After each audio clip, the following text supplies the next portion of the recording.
Sinkholes. They can be sudden, catastrophic, and deadly. Opened the door, and there was no floor there. Everything was gone. I swear I could hear him hollering for me, cheer me out, mate. And the numbers are rising all over the world, even in Britain. Man just said, there's a sinkhole in your back garden, you've got to leave, you've got to evacuate. You've got 15 minutes to pack a bag and go. With holes hitting the headlines. When they did finally get to the bottom of the hole, it was 80 feet deep. Time and time again. But some places suffer more sinkholes than others. This is what it's like to live in a sinkhole hotspot. You're actually seeing people's whole lives really floating on the surface. Can't help but feel for people that are going through that.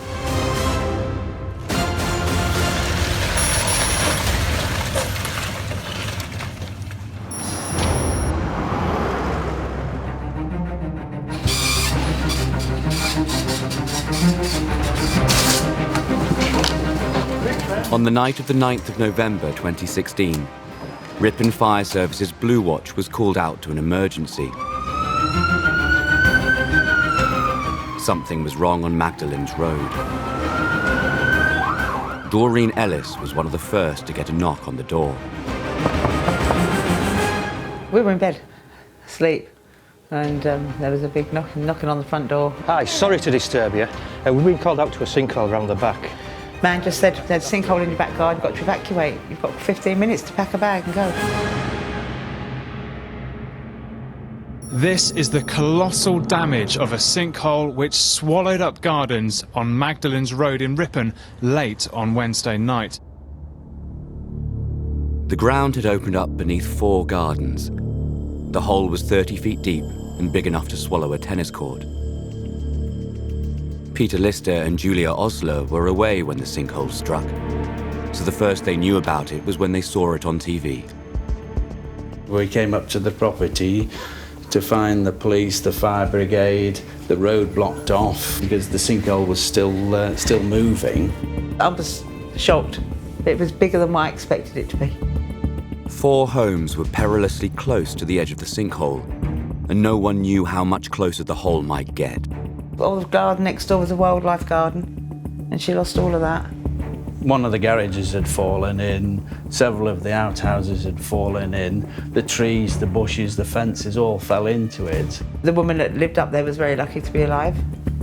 She came out of her back garden, went down the step. I put one foot down and then I realised that the steps were moving. I turned round and grabbed hold of a pole, pulled myself back up and went quickly back into the house. I think she's the luckiest woman alive.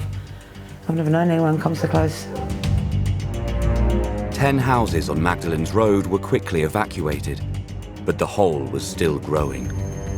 After about the second or third day, we started getting concentric rings, which actually went all the way up to the corner there, where the bin is there, but started growing and growing as days went by, and growing and growing. With the cracks spreading, many residents feared the worst.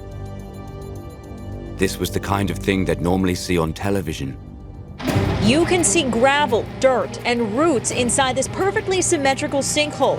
Happening in another part of the world. Stories of holes opening up in faraway places, swallowing people, cars, and buildings. The building was collapsing around us. Our room itself is over 100 feet underground.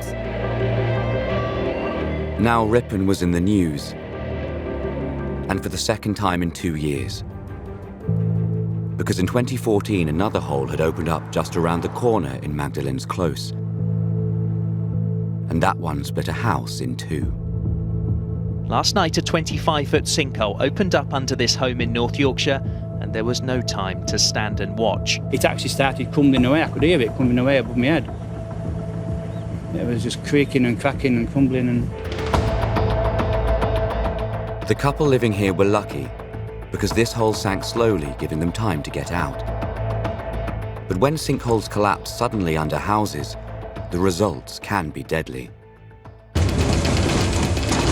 Florida is the sinkhole capital of the world, and Seffner in Hillsborough County lies right in the middle of so-called Sinkhole Alley, a place that's notorious for one of the most shocking sinkhole disasters of recent times.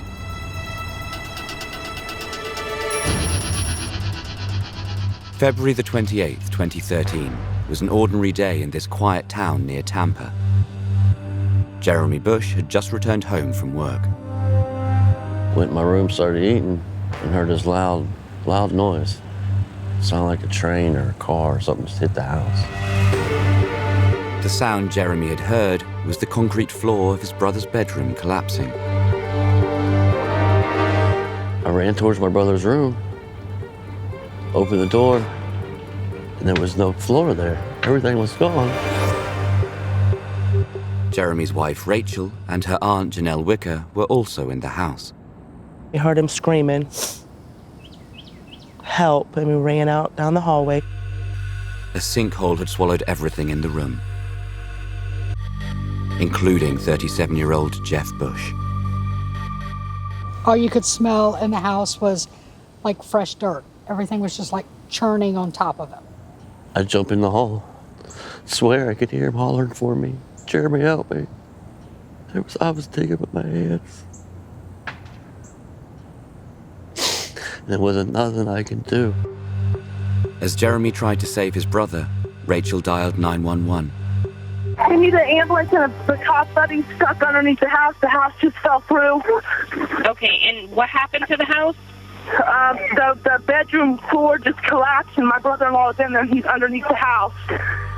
The emergency services arrived within minutes, but time was running out for Jeff.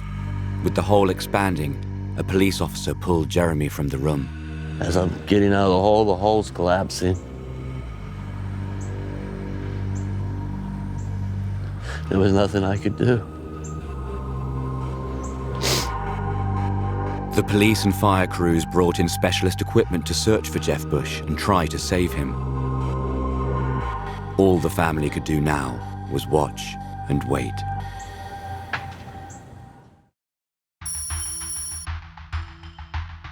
What happened to the house? The bedroom floor just collapsed and my brother-in-law is in there and he's underneath the house. This 911 call was made moments after 37-year-old Jeff Bush was swallowed by a sinkhole. The hole had ripped open right underneath his bedroom. In a final attempt to locate Jeff and pull him out, the police sent in specialist equipment, while Jeff's brother Jeremy watched on with his wife, Rachel, and her aunt, Janelle. The hole opened up and took their equipment down, the camera and everything. So then everything stopped because the hole was still growing. Nobody did anything. No one really even tried to rescue my brother with me.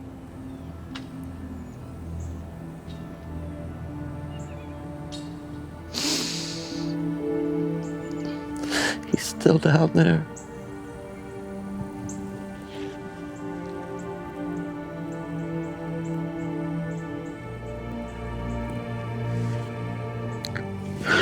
The memory of Jeff's death is hard to live with. But they also live with the knowledge that things could have been even worse. 2 months prior to this, my daughter was in that room. So it could have been all of us at one point and not just him. Yeah.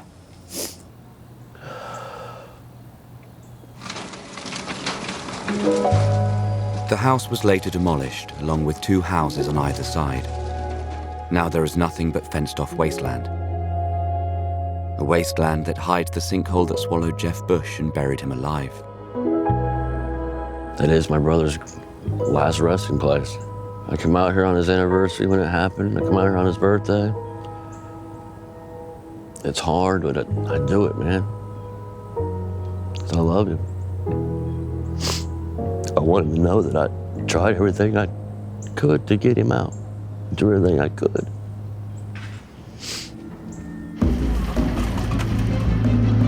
Florida is full of holes, with new ones appearing every week. So in this part of the world, a sinkhole expert is always busy. David Wilshaw is a British geologist living in Florida. In the 13 years he's been here, he's worked on more than 1,000 sinkhole cases.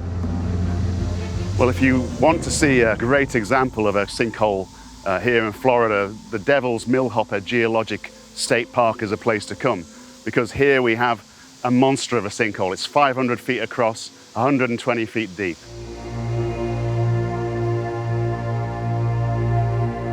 The Devil's Millhopper gets its name from the gruesome remains that can be found here, because when this ancient sinkhole formed, it filled with the fossils of strange beasts and creatures. When early explorers came down here, they found this millhopper-shaped hole in the ground, and at the bottom of it was a bunch of bones and teeth, particularly sharks' teeth. We had a lot of saber-toothed cats, mastodons, things of that nature. And those bones all washed down to the bottom here, where the devil had been doing his evil work, and these are the remains of poor creatures that lived in the past, and they were subjected to the devil's torment. This is kind of like the river Styx, if you like, the pond at the bottom, which is always present. The boulders at the bottom of Devil's Millhopper are made of limestone, the rock that lies beneath the whole of Florida. It's a hard rock, but it dissolves in acidic rainwater. Over time, water flowing through the cracks eventually forms caverns underground. And when a cavern can no longer bear the weight of the rock and soil above, it collapses and forms a sinkhole. This is not by any means the largest sinkhole in Florida. There have been historically enormous sinkholes. Some of the very large lakes we see in Florida are extremely large, miles across almost, so they can vary in scale. And the scale depends upon how big the hole in the rock is into which the soil can move. If it's a big enough hole and it can take enough of the soil that sits above it, then you're going to get a very large sinkhole.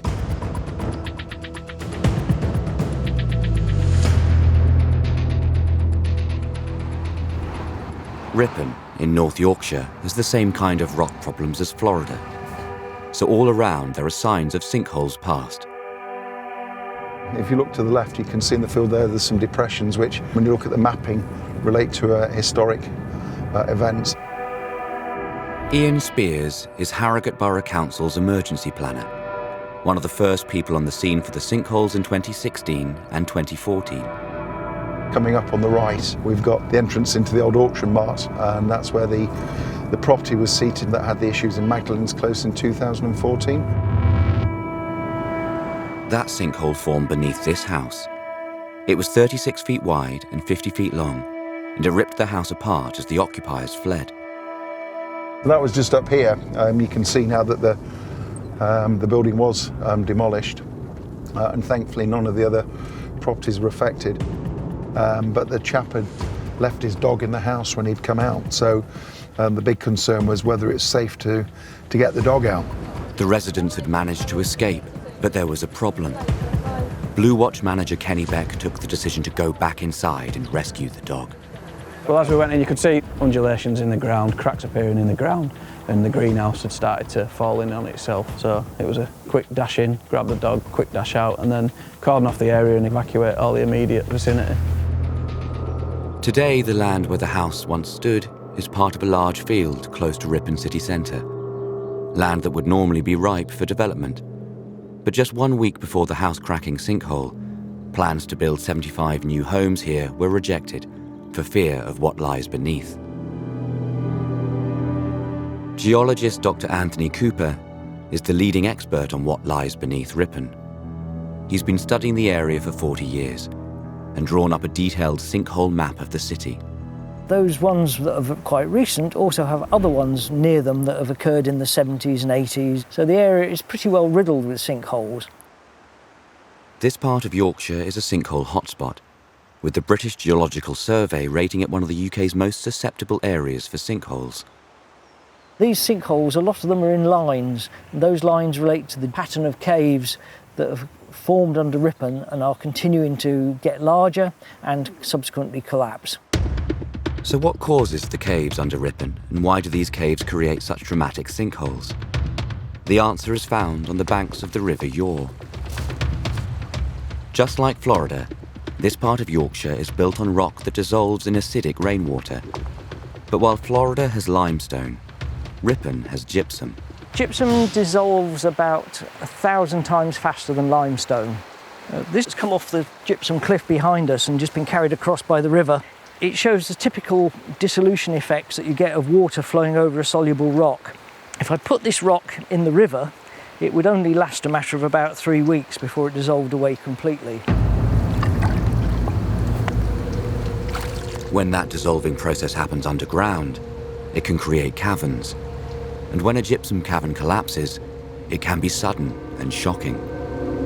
Well, we're just standing next to a sinkhole that occurred suddenly in 1939. It's about 18 metres across and 9 metres deep.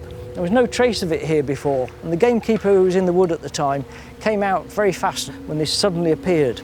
If this sort of collapse occurred under a house, it would be catastrophic. In Magdalene's Road, the sinkhole of 2016 swallowed garages and sheds, but stopped just short of the houses. But now the residents had another ordeal to get through. Months of uncertainty until their gardens were repaired and their homes were safe to return to. We could see from our windows exactly what was going on and how it progressed from putting in the initial concrete, then putting in tons and tons and tons of normal concrete on top of it, and then tons and tons and tons of rock went on top as well. Watching the work, it seems so slow and laborious, but they could only do so much at a time, apparently. They had to fill it, then leave it, settle it, check it, measure it, and then come back and do it all over again. 4 to 6 months it took them to get all that done. The repair work also included sensors that monitor movement of the land below.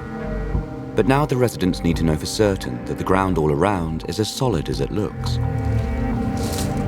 Whether it's good news or bad news, we need to know. We don't want it to happen in our own backyard again, but obviously it is going to happen again in Ripon because Ripon's a sinkhole area. Ripon is a city with a history of sinkholes, but it's by no means the only one. After the rain and the floods, it seems the latest curse of Britain's wet weather is the sinkhole. There have been 6 reported cases already this year, and part of the central reservation gave way along the M2 last week. More and more sinkholes have been appearing across the UK, causing havoc and mayhem for homeowners and motorists all over the land. In High Wycombe, a car on a driveway was swallowed up and buried. And hitting the headlines like never before. Our daughter Zoe was in absolute hysterics, having realised that her car had disappeared into a hole. Many of those holes appeared in the chalky land of the southeast of England, with one of the biggest holes opening up in the Hertfordshire town of Hemel Hempstead. The hole was 35 feet wide and 20 feet deep, a sudden and shocking development for local resident Martin Boter. We were woken up at 7:30 in the morning by a policeman saying that we need to get ready, we need to evacuate you very quickly. It goes right under the road and goes right under the house, so it's clearly very dangerous at this moment in time. He proceeded to tell us there's a sinkhole that's opened up at the end of our road and we need to evacuate you due to the fact that there's a possible gas leak and potential explosion. It looked like a serial murder scene because you sort of had police officers putting up tape. The sinkhole had taken out all the electrics, the water, the gas that stopped the supply to all their houses. They then found another void. There was thoughts that there could be a void under my house. There were thoughts of void under the neighbour's house, and all sorts of things started to sort of go through everyone's mind. It was a nightmare scenario for everyone on the street. With no power and no heating in the middle of February, and with the hole sinking and the danger rising, the police evacuated 48 households. You've got the wife in tears and the kids in tears, and all we want to do is just get into a bed. Martin was told that the disruption to his family's life would last for about a week.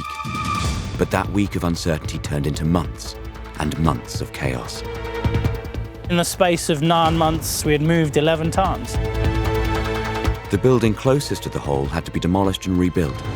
So when the Boter family returned to their house, they faced another 2 years of disruption.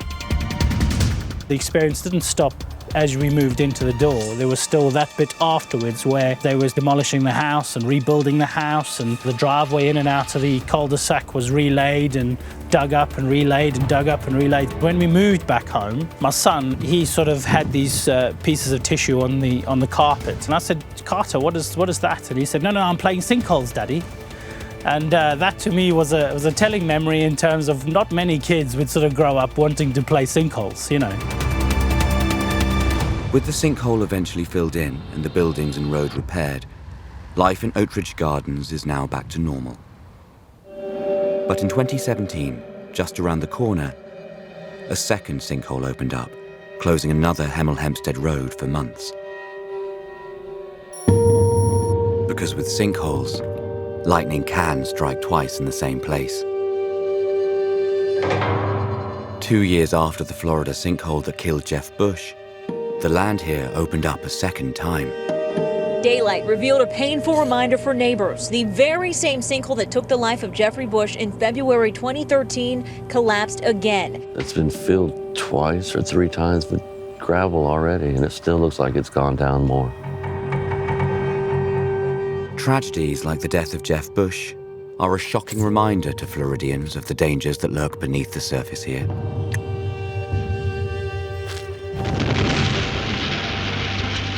Because sinkholes in Florida are a fact of life, with hundreds opening up every year.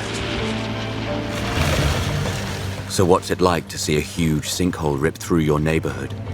All of a sudden, a little hole grows into a giant hole. A home gets taken, a second home gets taken. Then all of a sudden, the back property is affected. You know, within a minute, you're in the middle of a worldwide story. And what happens when a double-decker bus meets a sinkhole? It did fracture the gas main. One spark would have done it. On the 3rd of March 1988, bus driver Jim Peitling set off for what he thought would be another normal day in Norfolk. In fact, he was about to park Norwich smack bang in the middle of the sinkhole map of the world.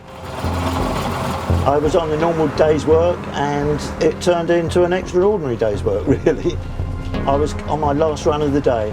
I had let a Ready Creek lorry go past me about 15 to 20 yards past the bus stop.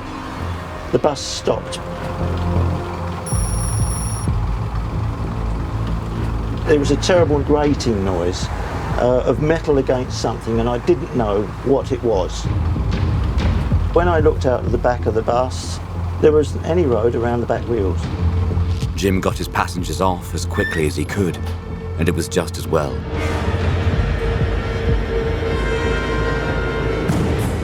Because the bus was sinking fast. The bus was just about 2 to 3 feet off of the ground. It was held in that position by a gas main, but once the gas main fractured, it suddenly finished up in the final position, like that.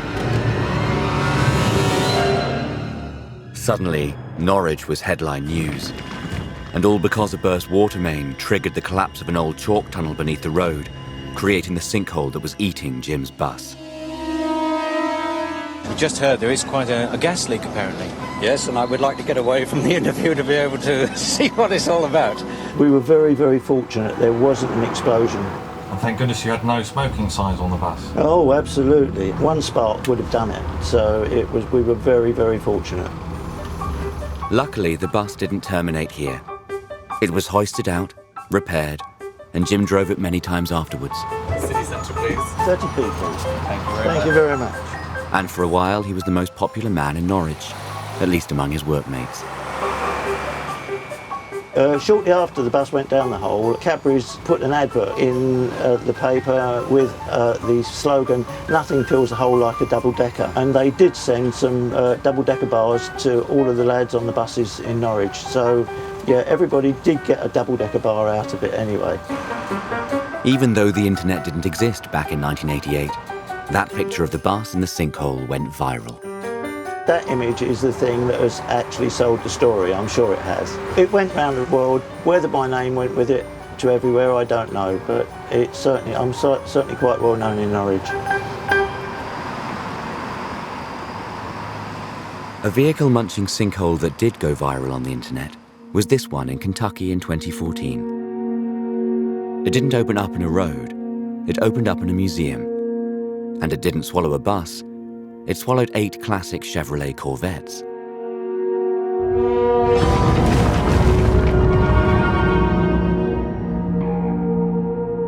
The hole destroyed around $1 million worth of collectible cars. But this nightmare at the museum took an unexpected turn. The sinkhole was a big attraction. The museum doubled its visitors as more and more people came to see the hole and the crazy car crash it had caused.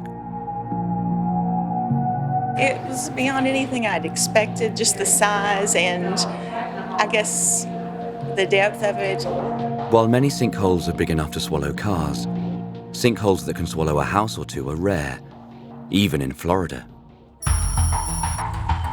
But in 2017, that's exactly what happened here, back in so-called Sinkhole Alley at Land O'Lakes, Pasco County, just north of Tampa. There's a sinkhole right next to our neighbor's house, and it's literally eating the house.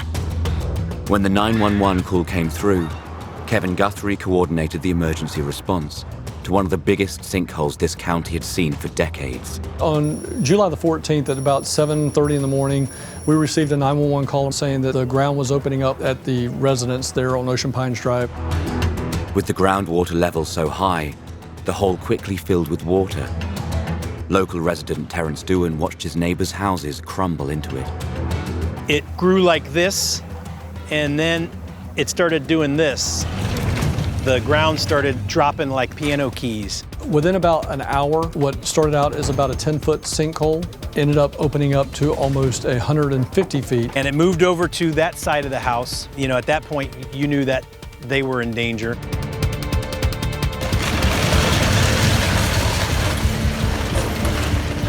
The first home was completely engulfed into the sinkhole within a matter of about 25-30 minutes.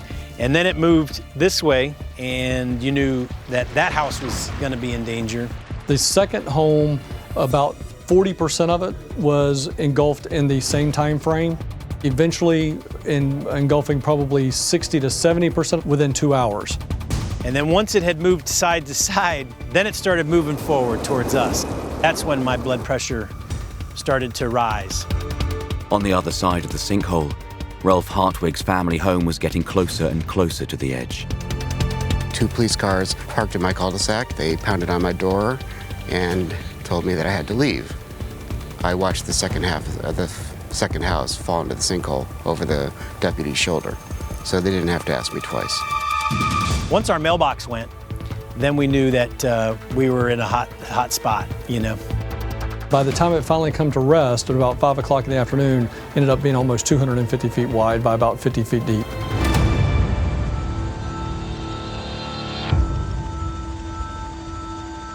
Ocean Pines Drive was now ground zero for Florida's latest sinkhole disaster.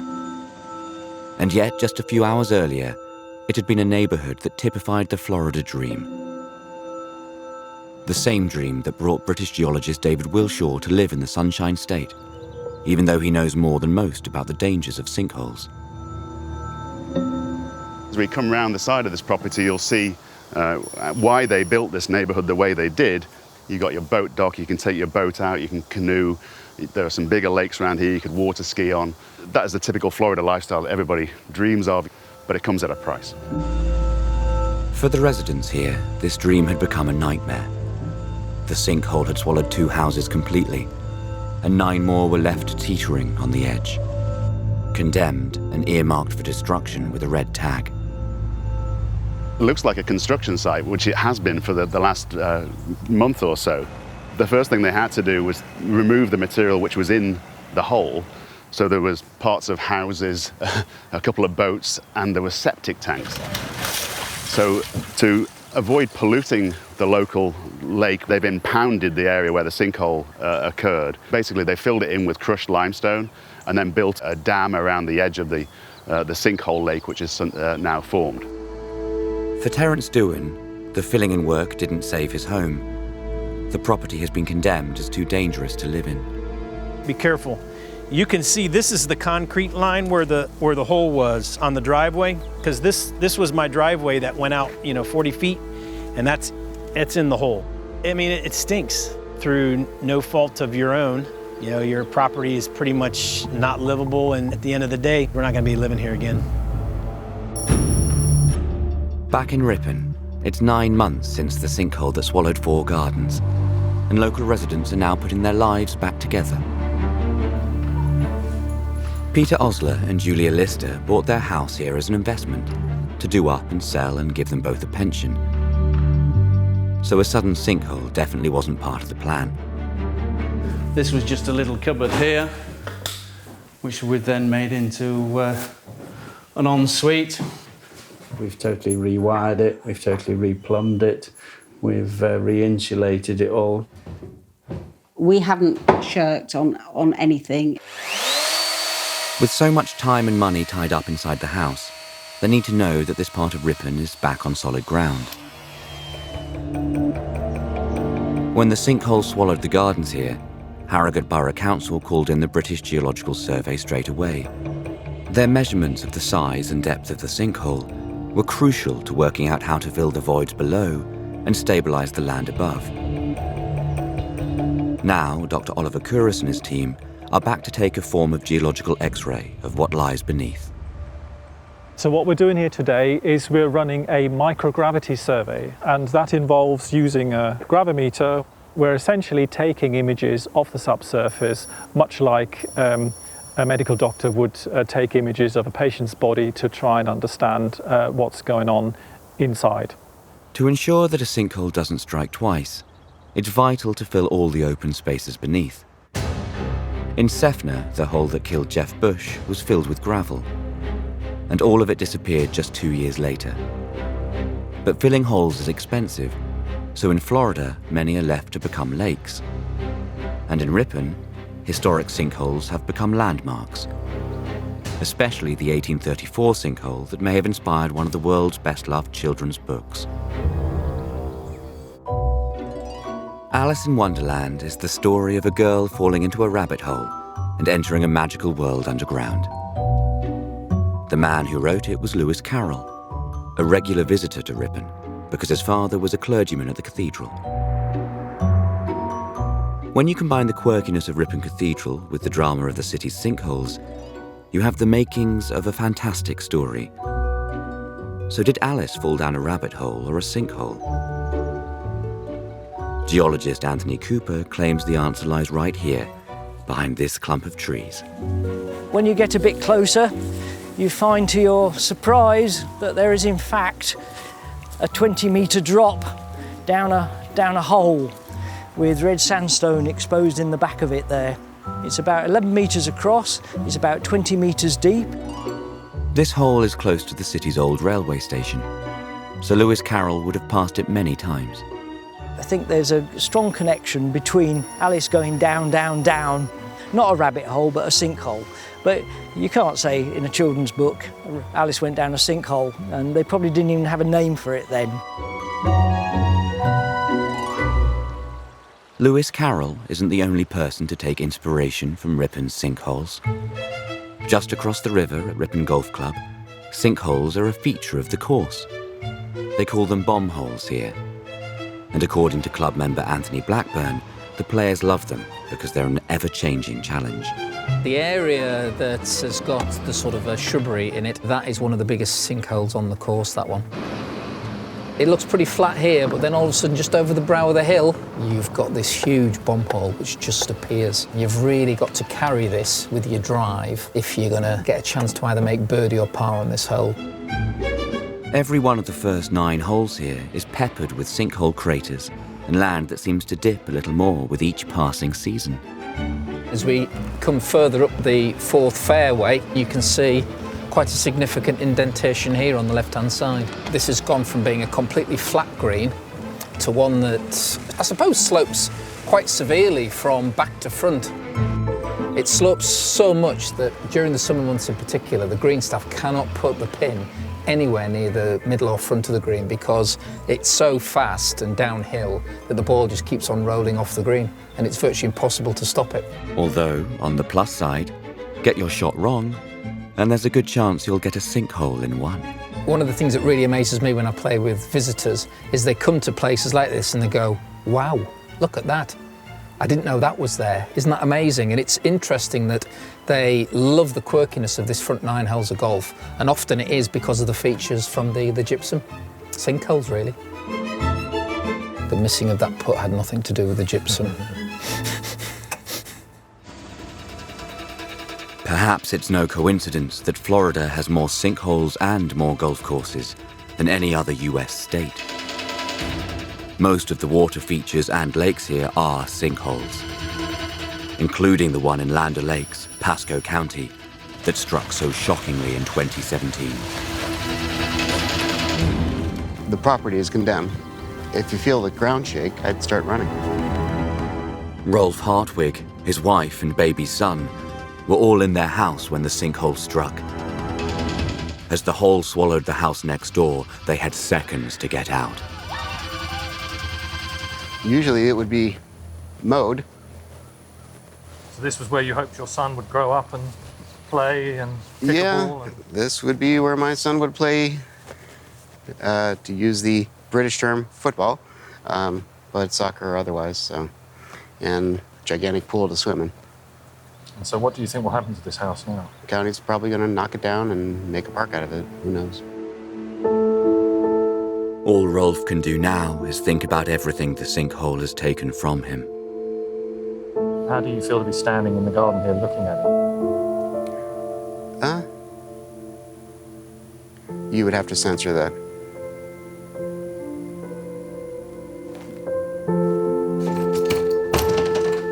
On the other side of the newly formed lake, Terence Dewan is stepping back into his condemned home for one last look around. All right, so where we at right now, obviously we're in the kitchen. We've removed all of our things. This was the nice granite and new counters and cabinets that we had put in. We had all new appliances that we bought. If you're not careful, you'll trip over some of those right there.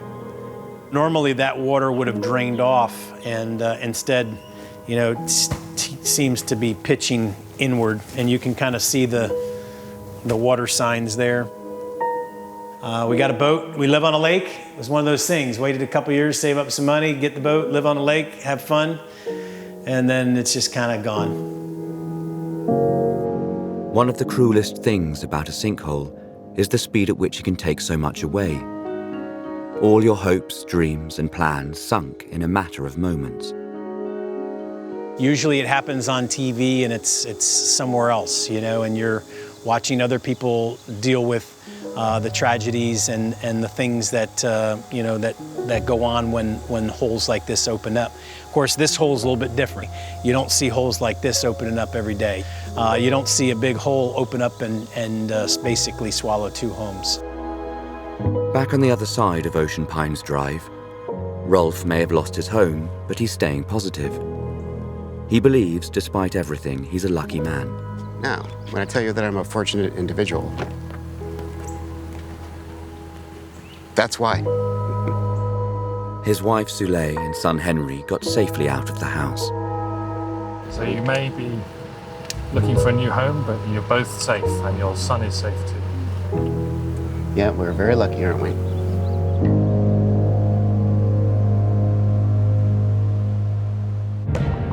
So can anything be done to prevent devastating sinkholes like this? This is probably the most documented sinkhole in history. And what lessons can sinkholes teach us? Buildings have to be designed to a higher level of safety to allow for a future sinkhole collapse. I ask that everybody out there, please pray for the people in this community right now. They're fearful. And unfortunately, we can't give clear answers because this is Mother Nature.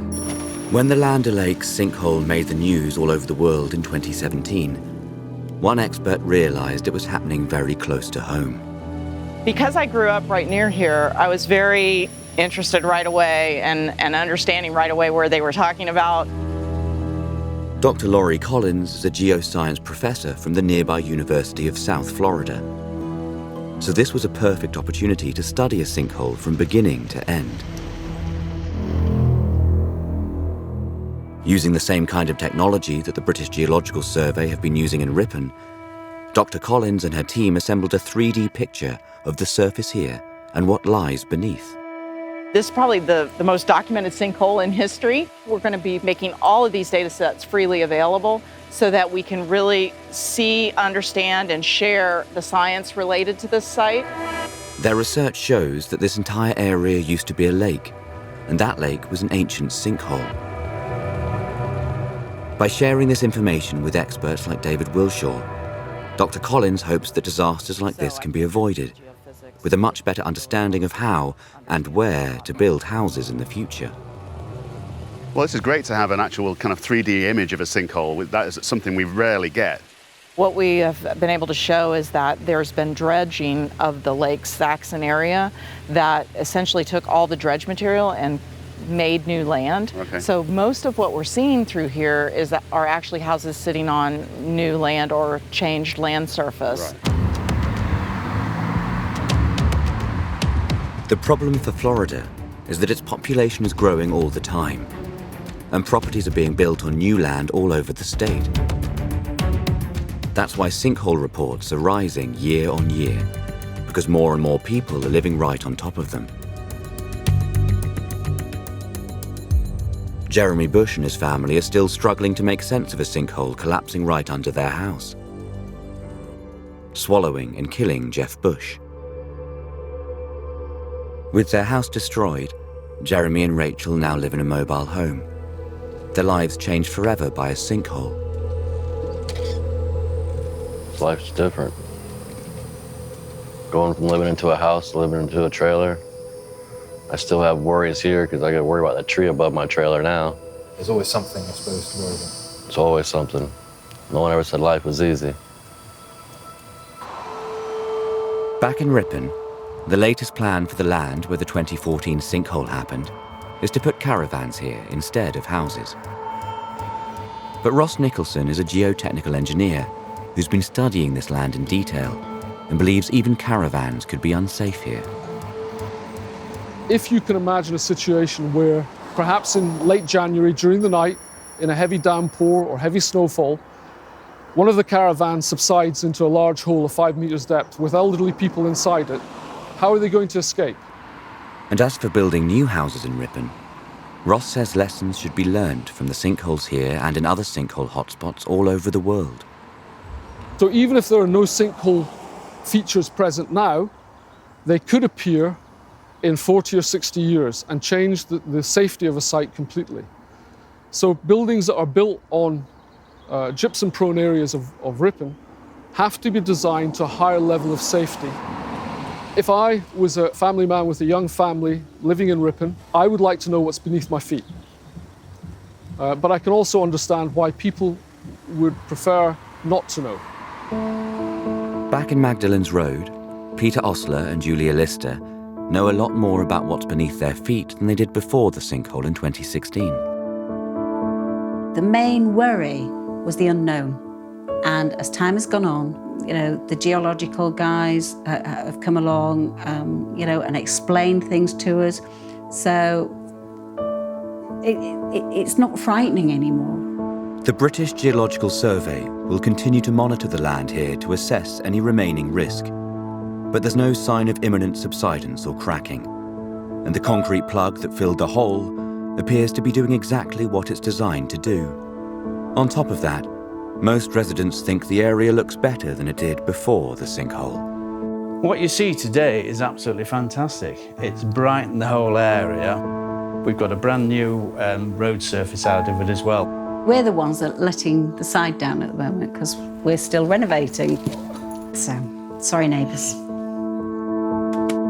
Doreen Ellis too is confident that her sinkhole misadventure is over and that her house and garden are now firmly on solid ground. We're apparently 99% sure that you don't get two in the same place. We know that other parts of Ripon, it could happen there. But once you've had one, you're not going to get another one, so it's probably the safest place to live, on top of a sinkhole.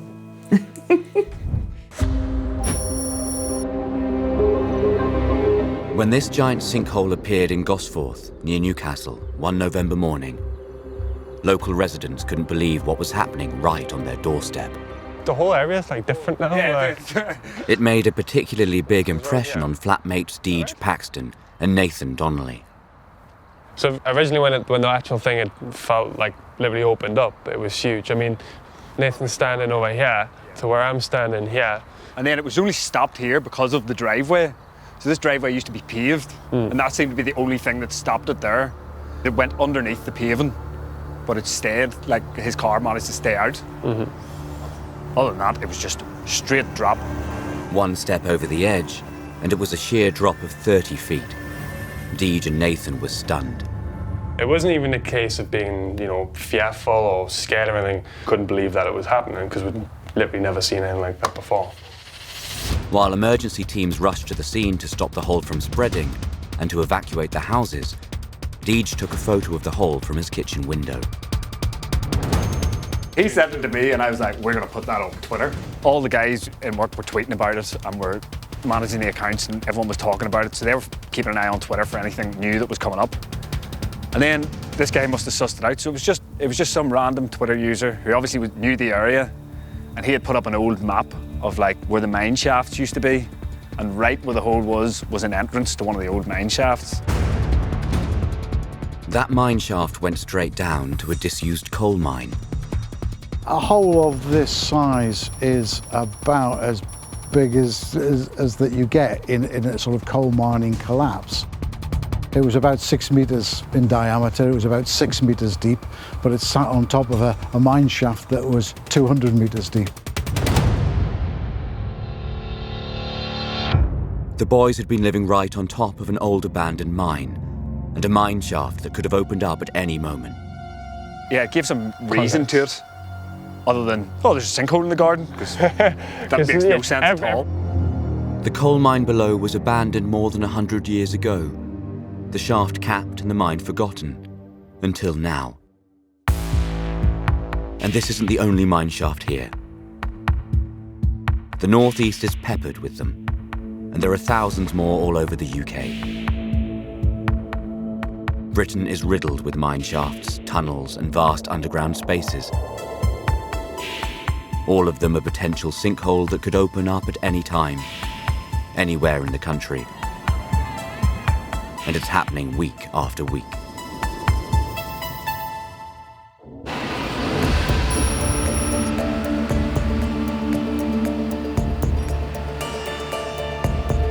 This sinkhole near Birmingham almost swallowed a car, so the elderly lady who lived here had a lucky escape. Only yesterday, a sinkhole opened up underneath the property behind us. Tom Backhouse is a geologist who specialises in sinkholes caused by mining. And every year he sees more and more of them opening up right across the country. There are 170,000 plus coal mine shafts in this country. So we have over 400,000 non-coal mine shafts, such as chalk, tin and lead and so on. And less than a couple of % of those shafts are actually capped properly in a way that potentially wouldn't collapse. This area is well known for mining, so it's highly likely that this is a sinkhole caused by the collapse of an old mine. For Tom, this hole is also a window into the past, a chance for a deeper understanding of a growing British sinkhole problem. I'm more interested in understanding a little bit more about the void that was there in the first place. If it links up to other spaces, where they kind of extend to, do they extend into the hillside or beneath the property? And if that's the case, what's the likelihood of further collapse happening? A further collapse so close to homes could be catastrophic.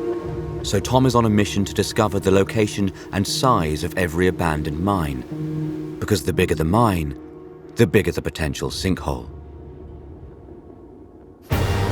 Coming up, how does it feel to have all your hopes and dreams completely undermined?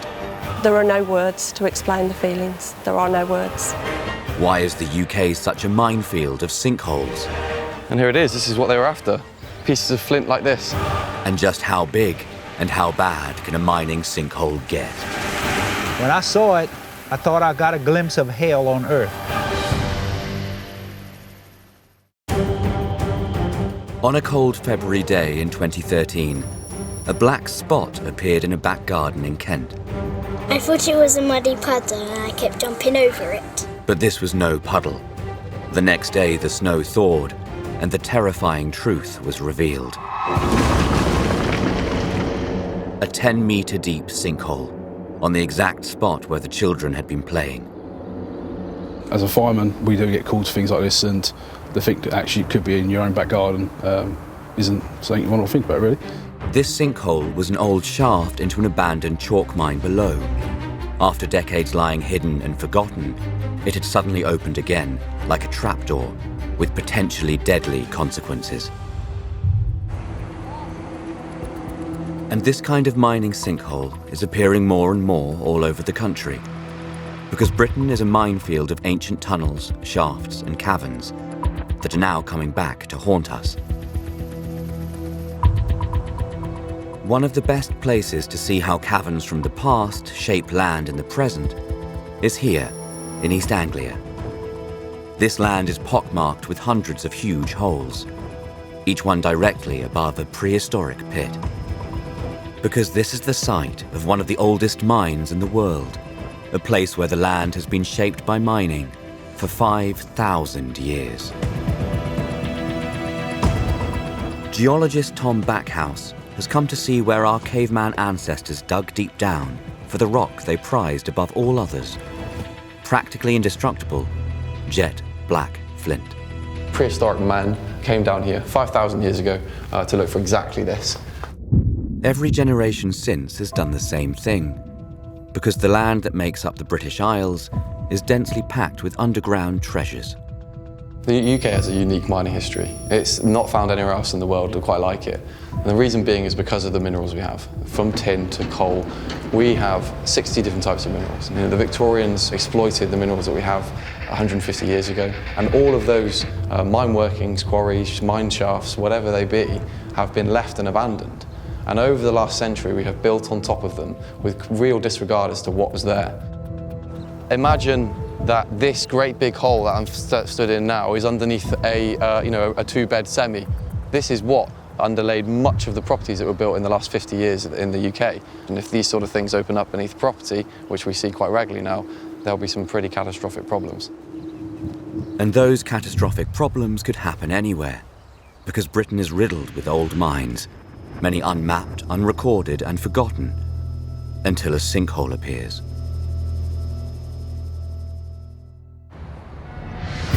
In places like London, this can take everyone by surprise. This hole in Greenwich opened up suddenly over an old chalk well and almost became a grave for a 7-seater people carrier, plunging the car down onto a gas main. I heard a crunch this morning, but I just thought it was something backing into something. I didn't realise it was a sinkhole. I've been here 8 years and I've never seen anything like it. The chalk under London and southeast England has been mined for everything from enriching farmland to making the bricks and mortar in buildings all over Britain.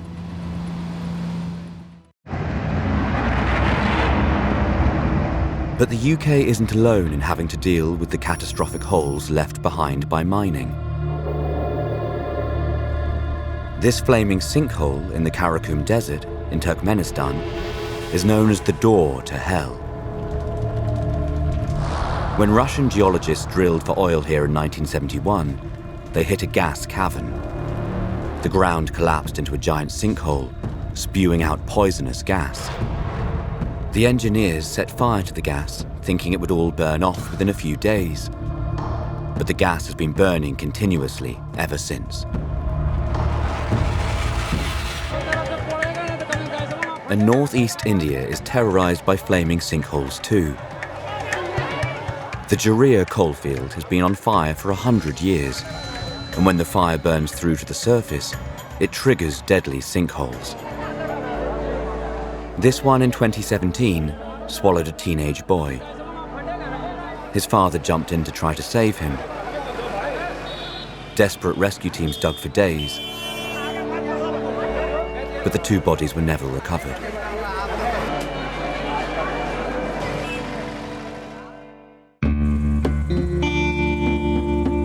The USA is a mining superpower, and Louisiana is one of America's great industrial states. Like Britain, it's an area rich in minerals, and there are mines all over the state. And dotted between them are peaceful waterside retreats like Bayou Corn. All right, we'll get her cranked up. We'll take a little boat ride. The place where Dennis Landry made his American dream come true. About 20 years ago, I bought 31 acres at Bayou Corn. I thought it was so pretty. I wanted to develop a nice little waterfront, a bayou paradise, and I did. We sold almost all of the lots, and everybody was living the dream. For many years, life here flowed peacefully, with residents blissfully unaware of the danger lurking below. It was way back in May of 2012, my wife and I took a leisurely ride down the bayou in this same boat. We were approaching this exact area right here. I noticed some unusual bubbling right in the middle of the bayou. I mean, what you see now is nothing. Back when this was all going on, that water was like a cauldron of boiling water. The bayou is not supposed to bubble. This was a sign that something was very wrong. Big trouble was brewing. But then, on August 3rd, 2012, something occurred that really got everyone's attention.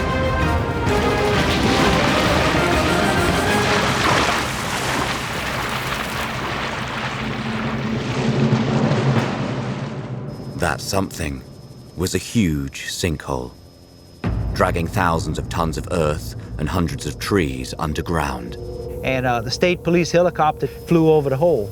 I got to get on board the helicopter, and I got to see the sinkhole firsthand from the helicopter. And when I saw it, I thought I got a glimpse of hell on earth,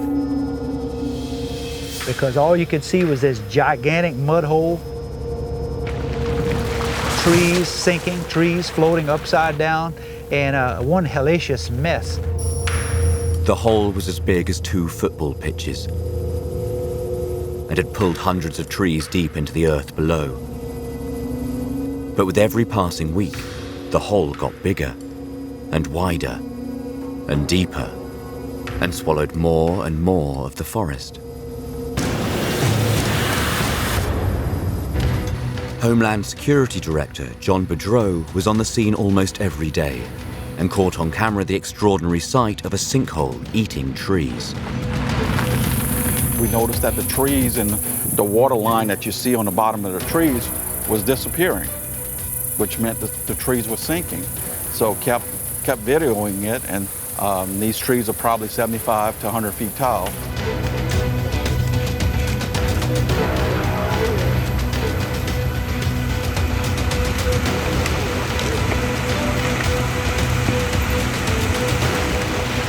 This is a glimpse of the awesome power of a sinkhole. These trees aren't just disappearing below the surface, they're being dragged down thousands of feet into the earth. It was very shocking to see something like that, that have no idea what caused it, what was it really? What it was a vast underground cavern, collapsing and sucking down millions of gallons of water and acres of swampland.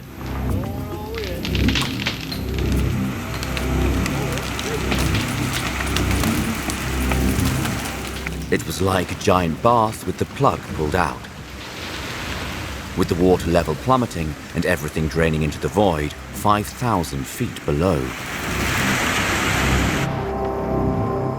What had been forest and swamp was now lake. And that entire lake was one massive sinkhole, growing bigger and bigger all the time. Well, that is the sinkhole in the distance here. You know, when it first started, it was just a couple of acres in size.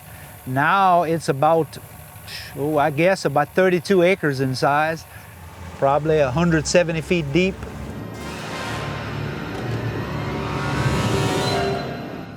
That big opening you see, that was all solid trees, just like you see all around here. They all disappeared, sunk down the hole. God knows they all went down to the old cavern, you know, which was probably 5,000 or 6,000 feet down below.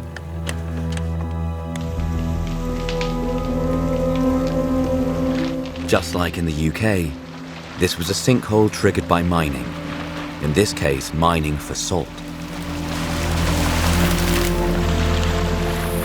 There's a salt dome below the earth. It's about 3 miles long and about 1 mile wide. And in this salt, that's about 1,000 feet below the surface, companies drill a hole into it, and they use fresh water and melt the salt and turn it into what's called brine. There's a mountain of rock salt deep beneath the swampland here. As the mining company drilled into it, they dissolved the salt in water and drew the brine up to the surface, leaving a vast empty cavern behind. They drilled this well 40 years ago, and over time the cavern gets bigger and bigger. That cavern was enormous, 300 feet wide and half a mile from top to bottom. This was a man-made disaster.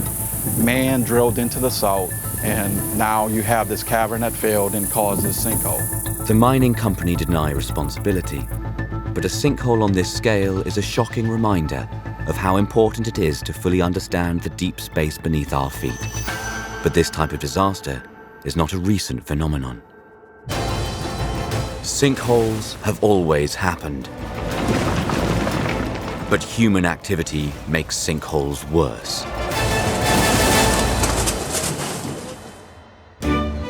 In the UK, sinkholes caused by mining have been happening for centuries. And here, even small mine collapses can have a devastating impact. In 1966, if you wanted a modern, split-level home close to the beating heart of Bury St Edmunds, then Jacqueline Close was the place. This was exactly what Brian Cross was looking for, a modern home in a safe, sought-after neighbourhood. The perfect place to raise a family and be set for life. But just a few months after moving in, those high hopes were sunk by a sinkhole.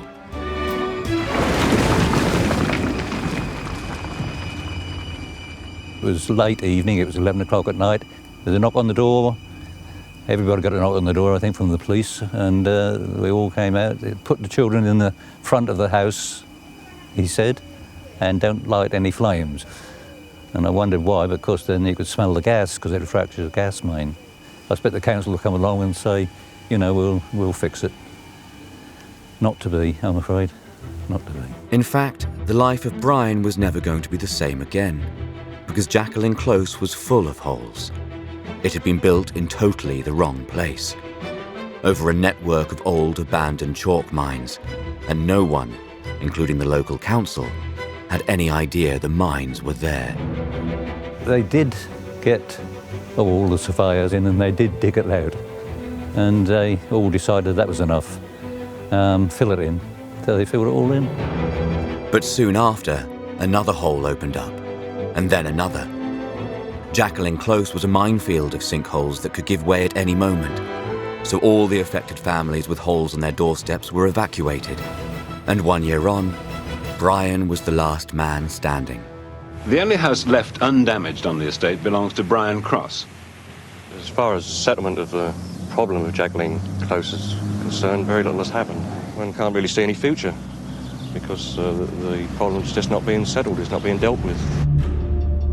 Every house with a hole was a potential death trap, so the council was forced to demolish them and leave the street in ruins. Now, geologist Tom Backhouse wants to know more about the mines here, and the homeowner permanently stuck at the end of Jacqueline Close. Hello. Hi, Brian. How are you? This is a nice one because, like you said, this shows where the collapses are. And the collapses all seem to kind of mainly be centred around the older mine. Yeah, there was no disaster. Nobody actually broke a leg or no one died, which is which has happened. Yeah, I mean in Norwich there was a collapse. Yeah, elderly couple Yeah. took 2 days to get the bodies back. Yeah. It's frightening. The couple who died here in Norwich were victims of a sinkhole caused by the collapse of a chalk mine in 1936. The kind of disaster that could so easily have happened in Jacqueline Close, and could still happen today. One of the things that we come across a lot is that councils will desperately try and fill things in a matter of hours without looking at actual wider problem is. Yeah, being kind to the council, you can say that they did it as economical as possible. Yeah. In other words, fill it in and shut up. Yeah. Brian's insurance didn't cover sinkholes, and because his house wasn't undermined, he's had no compensation. So 50 years since the first sinkhole appeared, Brian is stuck here with a family home no family wants. When did you realise that this was going to be something that you weren't going to be able to sell? I don't know. I can't remember thinking that, my God, we're stuck with this forever. I always hoped that somebody would come along with a proverbial wheelbarrow and concrete and do it. Yeah. But it never did. In the decades since demolition, various plans for the area have come and gone, but nothing has happened. The close was simply closed. Okay, we'll go out and look at the 2 acres of Jacqueline Close. That's number 1. That's number 2. And just round this hedge, the whole of Jacqueline Close. Nothing left at all. All demolished. Yeah. Not even the concrete, I don't think. Yeah. That's where the other 30 properties or whatever were. Yeah. So just these 2, and then no more. And were these 2 houses, were they joined to the yes, other? They were joined? They were 19. There should have been 20, but 13 was unlucky, so they never built it. Right, okay. Unlucky. Yeah. But not as unlucky as number 1. A house that Brian can never sell, on a street sunk by sinkholes.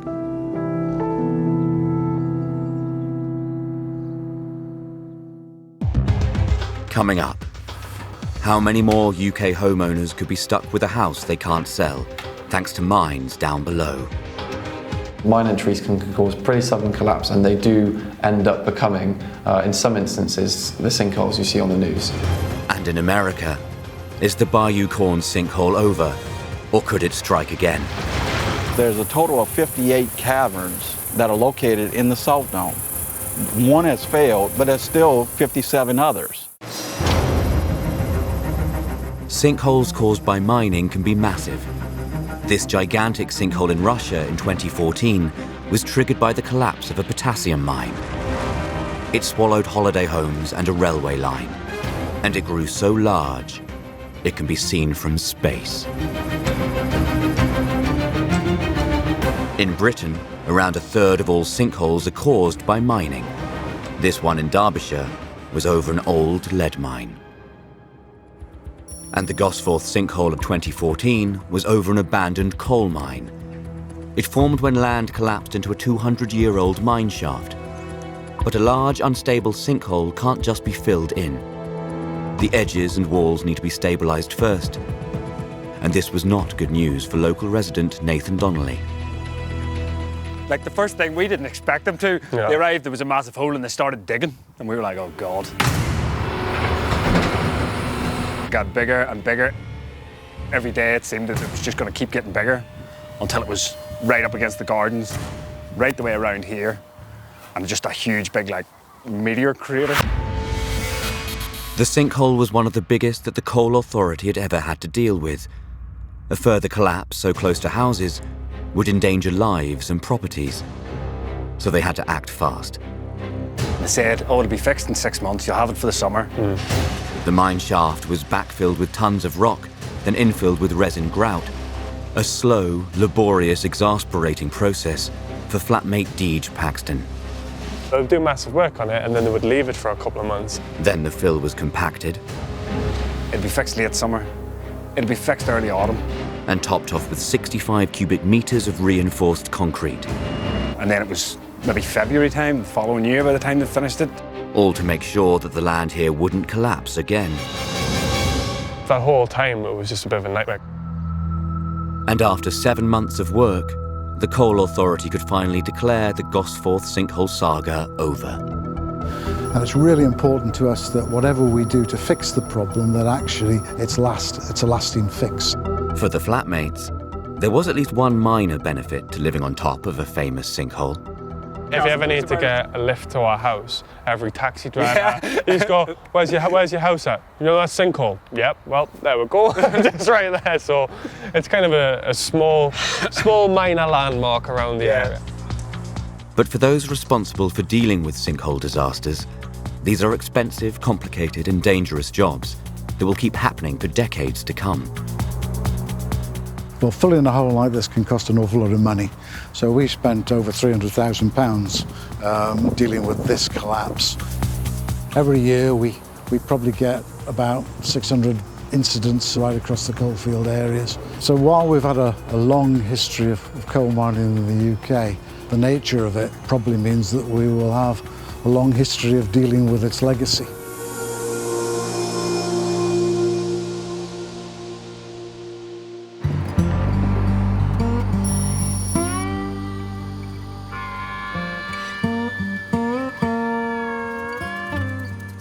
Bayou Corn, Louisiana, is the site of one of the biggest mining sinkholes of recent years, forming a vast 32-acre lake. This is a sinkhole so massive, John Bedreau of Homeland Security has to drive to get around it. The sinkhole is quite large. It was estimated to be 4.3 million cubic yards of space. And my son actually asked me one day, why don't you just fill it up? But if you think about it, even if you get 100 trucks a day and will work every day of the year without any holidays, it would still take over 3.5 years. This is now the deepest lake in Louisiana, and it could get even bigger and even deeper, because no one can be certain that the sinkhole threat here is over. There's a total of 58 caverns that are located in the salt dome. One has failed, but there's still 57 others. Faced with the possibility of 57 more sinkholes in the area, the authorities had no choice but to evacuate the nearby town. We set up an evacuation zone 1 mile in each direction of the sinkhole. Bayou Corn was just half a mile from the sinkhole, so the mandatory evacuation meant that everyone here was ordered to gather their belongings and leave their homes. They were told that if they stayed, it would be at their own risk. And if you stay, you may not have anyone respond if you call 911. But Dennis Landry, the founder of Bayou Corn's Sportsman's Paradise, was going nowhere. This place was home. A lot of people like myself, we decided to stay. And we never did leave, but a lot of other people did leave, and a lot of them never ever did come back. That was because the mining company bought out house after house all over town. When the sinkhole occurred, there was 159 residents that were located in the Bayou Corn area. Of the 159, I count about 15 that remain. All Dennis could do was watch as the sinkhole grew and the population of Bayou Corn became smaller and smaller. It was Spunky's place. It was a nice little camp at one time. 5 years on, Dennis's thriving Bayou Paradise has been drained of life and become a ghost town. You know, if you look at first, you think everything looks pretty normal. However, if you look good at the houses on the left, they're all empty, they're vacant, they've been bought out by the company, and we believe, as far as we know, that one day they'll be scheduled for demolition.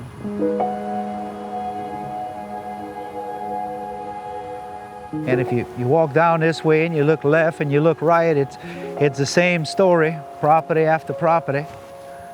What a shame, what a waste. Yeah, you can still see how pretty it was.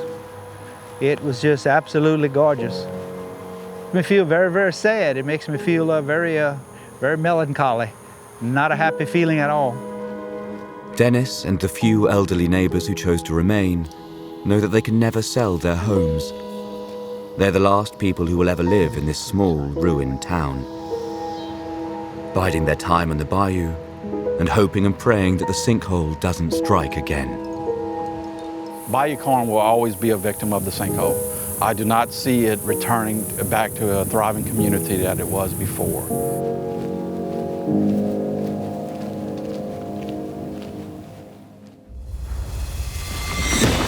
Sinkholes are monstrous mouths that can open up anywhere and swallow anything, large or small. And back in the UK, the problem of sinkholes caused by mining will only get worse as old mines deteriorate underground. Some can be filled in and forgotten. Some can linger and kill off entire communities. And some sinkholes can destroy lives before they even appear.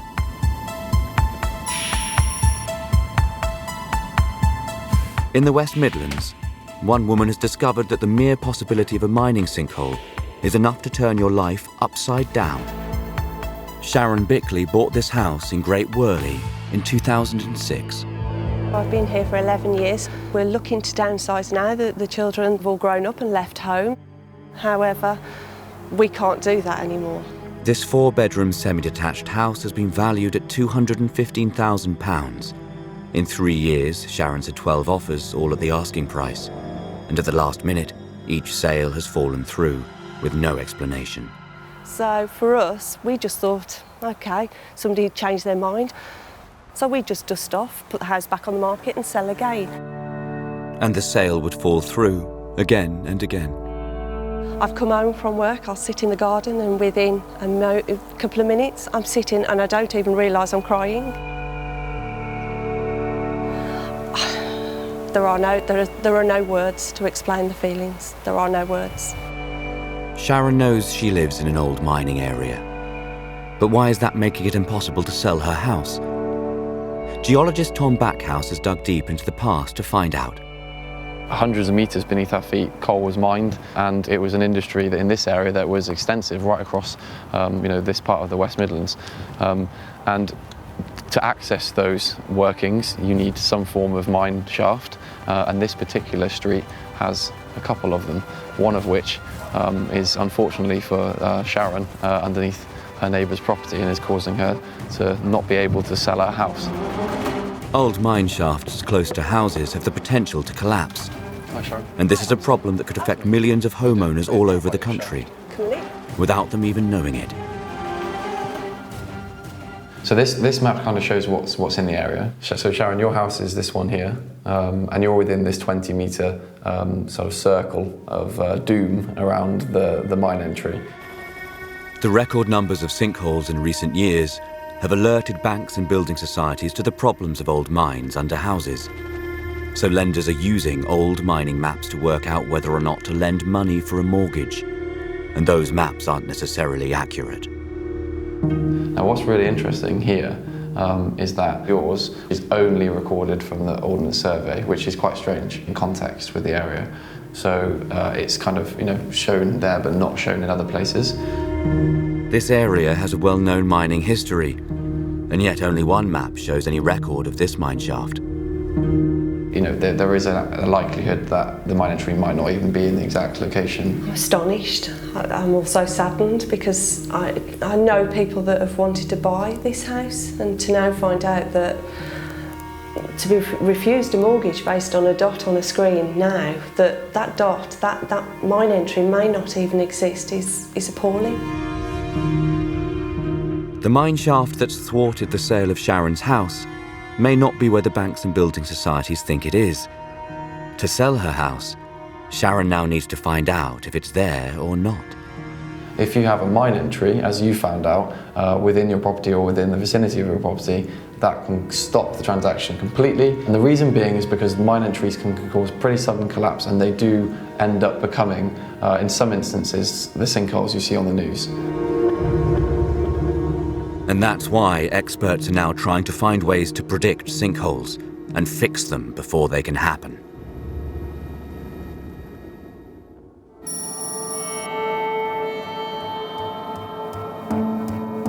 The Peak District in Staffordshire is where many of those experts come to explore deep space. It's down this way.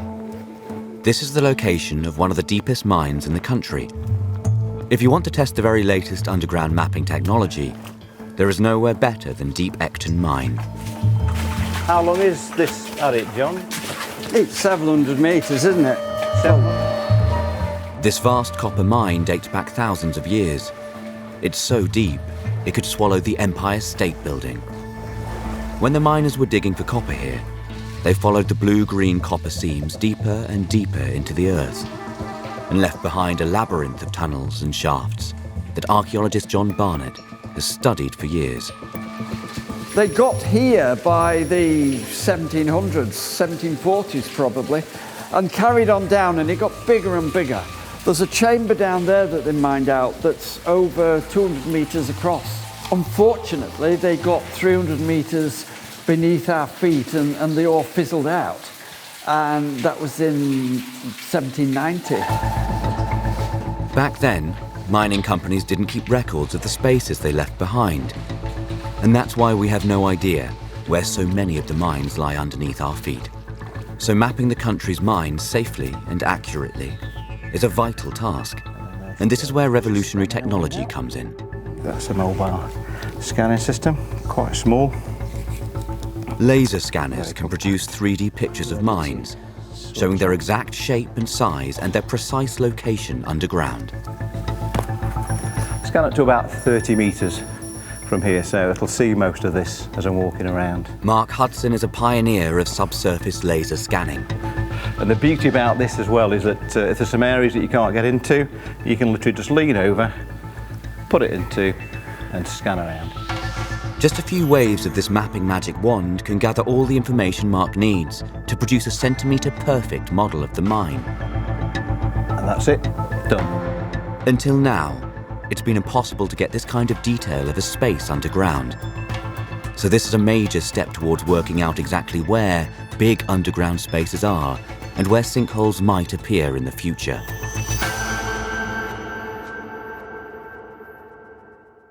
Coming up, in London, this laser scanning technology has already revealed a big mining danger zone in a place where a sinkhole could be catastrophic. The school itself was on top of a network of mines. Obviously, from a safety point of view, there was little option but to empty the school of pupils and staff. We could not have this school open. We needed to shut this school. Sinkholes are often a pure force of nature, but as towns and cities spread across the surface of the Earth, sinkhole disasters are increasing, especially sinkholes over mines and shafts. And they're a particularly big problem in the UK, a small island riddled with mines.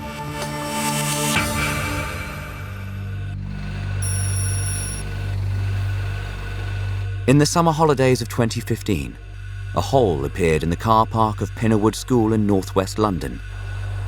When Andy Barr of Harrow Council was informed, he assumed it was a small problem that could be quickly and easily solved. They got a phone call from the caretaker saying we've had a hole open up in the car park. Came to site and discovered we had a hole that was nearly 3 metres in diameter and 2 metres deep. The council could have just filled the hole in and moved on, like many councils have done in the past. But they didn't. We backfilled the hole with about 20 tonnes of fill and undertook some initial investigations. They commissioned engineers and surveyors to investigate further and find the cause. In 2016, they drilled hundreds of boreholes around the school. Almost every single one then hit a void. We then understood that we had a much larger problem than we thought we had. This was startling news. There was more than one hole beneath the school grounds. Now it was time to use the boreholes to properly investigate the mysterious spaces beneath. Right, if I pull this up, it goes in, and it has to be a perfect right angle. That's it. Using the same kind of technology he tested underground in Ecton Mine, Mark Hudson can scan the caverns and tunnels beneath the school. Down we go, another 2 metres. Only this time, he can send the laser down on its own and produce a 3D picture of the space directly beneath his feet. Size of the void that we've got here looks to be about 10 metres by 10 metres in size by 2 metres deep. So we're looking at a void of about 200 cubic metres in size. This is just one of the caverns. And there were dozens of other voids and tunnels beneath Pinnerwood School. A network of chalk mines, dug way back in the 1800s, and never recorded or mapped until now. But 2 centuries later, some of the voids were starting to collapse. We didn't realise the school itself was on top of a network of mines. We could not have this school open. We needed to shut this school. Effectively, it was a 24-hour period where it literally went from a fully functioning school to suddenly being an empty school. Now, only experts in sinkholes and mining could enter the school. Inevitably, these mine voids will not stay in the same shape they were dug originally 200 years ago. They are starting now to show signs of upward migration of the void space. So you're getting the roofs will collapse down into the floors. It's kind of roof to floor, roof to floor, roof to floor, and it gradually works its way up to the surface and then forms a depression at the surface, the sinkhole. With some of the holes beneath the school starting to collapse, there's no way pupils and teachers can possibly return until the land is made stable and safe.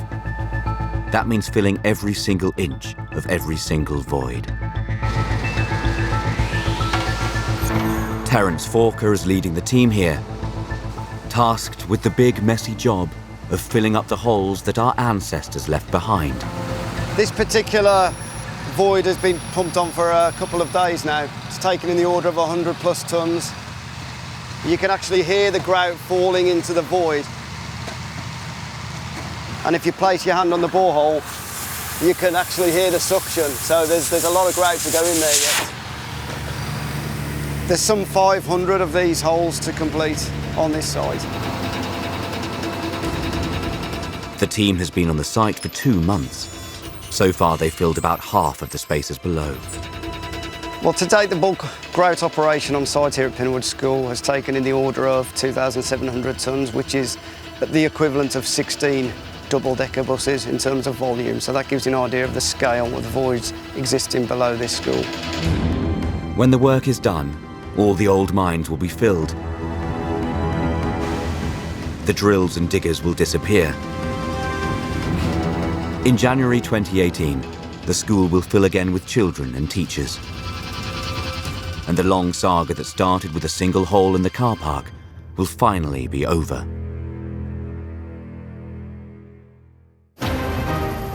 But as more and more mining sinkholes open up across the UK, what happened in Gosforth and what's happening at Pinnerwood School will need to happen all over the country. Geologists are working to locate the voids so that engineers can fill them in. But with so many unmapped tunnels and shafts below, the reality is that most of us won't know we're standing on a minefield until a sinkhole opens up right beneath our feet. There are 2 ways to avoid a sinkhole catastrophe. One is to rely on luck.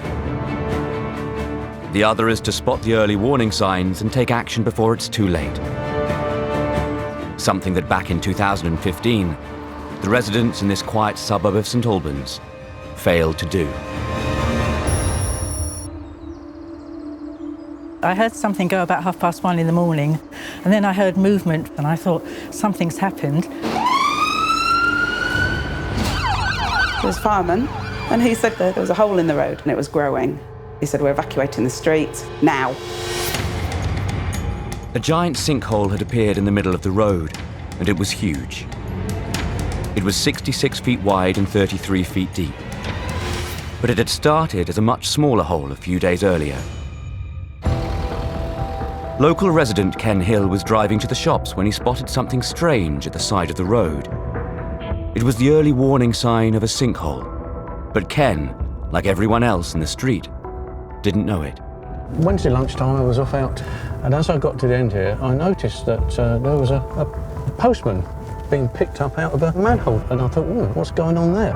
The manhole in the pavement had given way, but Ken didn't think anything of it until a few days later.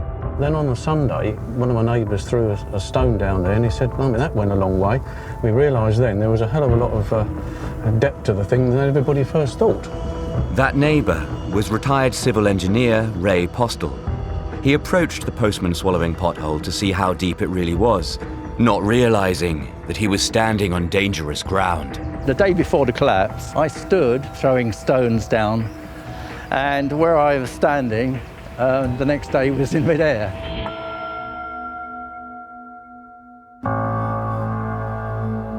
The very last people to drive over the spot where Ray had been standing were musicians from the aptly named band Freefall Jazz. Every week they practice at Julia May's house, and as fate would have it, their practice session fell on the night of the sinkhole. When the session ended, each one of them drove home right over the spot where the sinkhole was about to open up.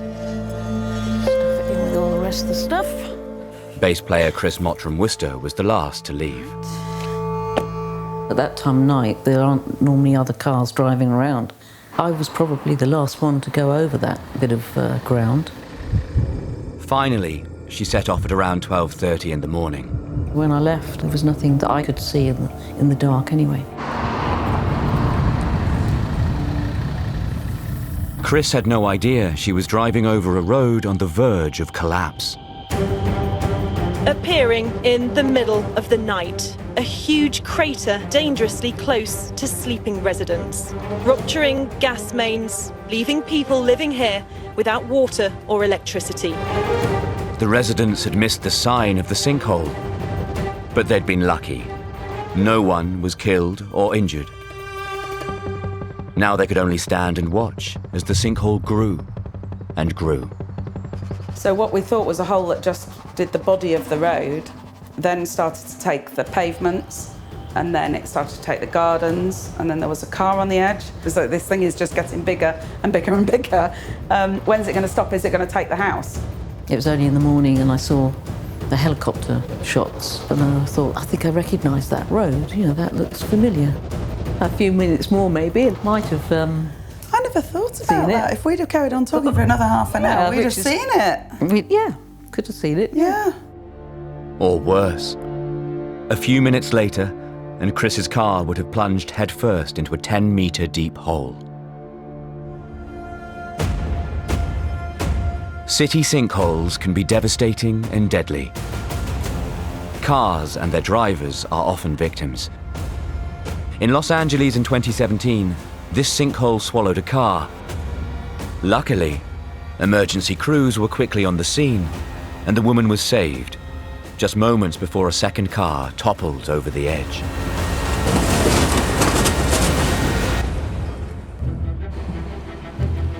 But there are some parts of the world where sinkholes are so common, you cannot rely on luck.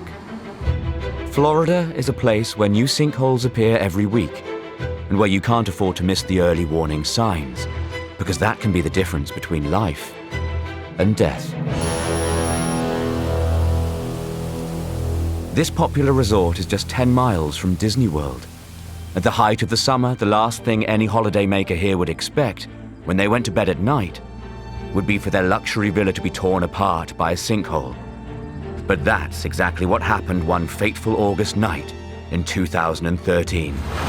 In the dark of night, about 30% of a 3-story building just collapsed, swallowed up by a 100-foot sinkhole. Our room itself is over 100 feet underground.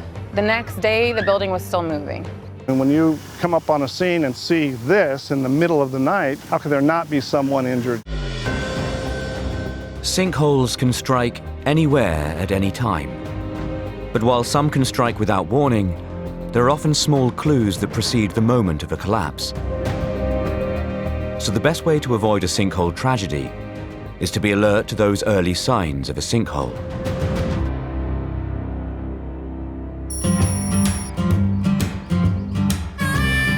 Summer Bay is a popular resort near Orlando in Florida, just 10 miles from Disney World. At the height of the summer, in August 2013, it was packed with families enjoying a fun-filled vacation. Each building here houses 12 timeshare apartments. But on the night of the 11th of August, a sudden hole in the ground transformed a luxury holiday apartment block into rubble.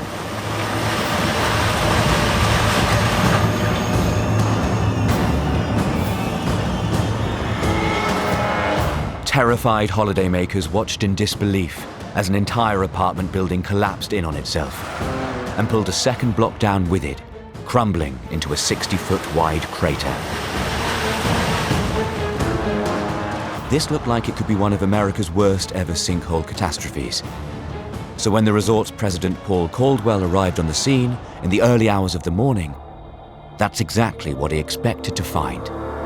I was here about 5 o'clock in the morning. And when you come up on a scene and see this in the middle of the night, your first reaction is, how could there not be someone injured? There were 36 people in this building just minutes before it collapsed. And yet, incredibly, despite the devastation and destruction, not one person had been killed or injured. There wasn't a scratch, a cut, a nick, no physical injuries. This remarkable fact was all down to the quick thinking of an alert employee, a passing security guard who spotted the early signs of a sinkhole. One of my security guards was walking about here and heard a window crack, and then he heard a second window crack. So he called back to security, and they immediately got all the people out. From the time that he thought we had a problem until the collapse was about 45 minutes. This was a very close call for dozens of guests. But thanks to the guards' rapid reaction to the early signs of a sinkhole, those holidaymakers were saved from harm. Back in Britain, the sinkhole that swallowed the road in St Albans in 2015 also happened in the middle of the night. But here, no one had spotted the early warning signs. So it was pure luck that no one was hurt or killed. We thank our lucky stars every day. And people keep on, oh, you're upbeat, but we're upbeat because we're still alive, and so is everybody else. Derek and Rosemary Broom's house was just yards from the hole, and they'd driven right over it on the night the road collapsed.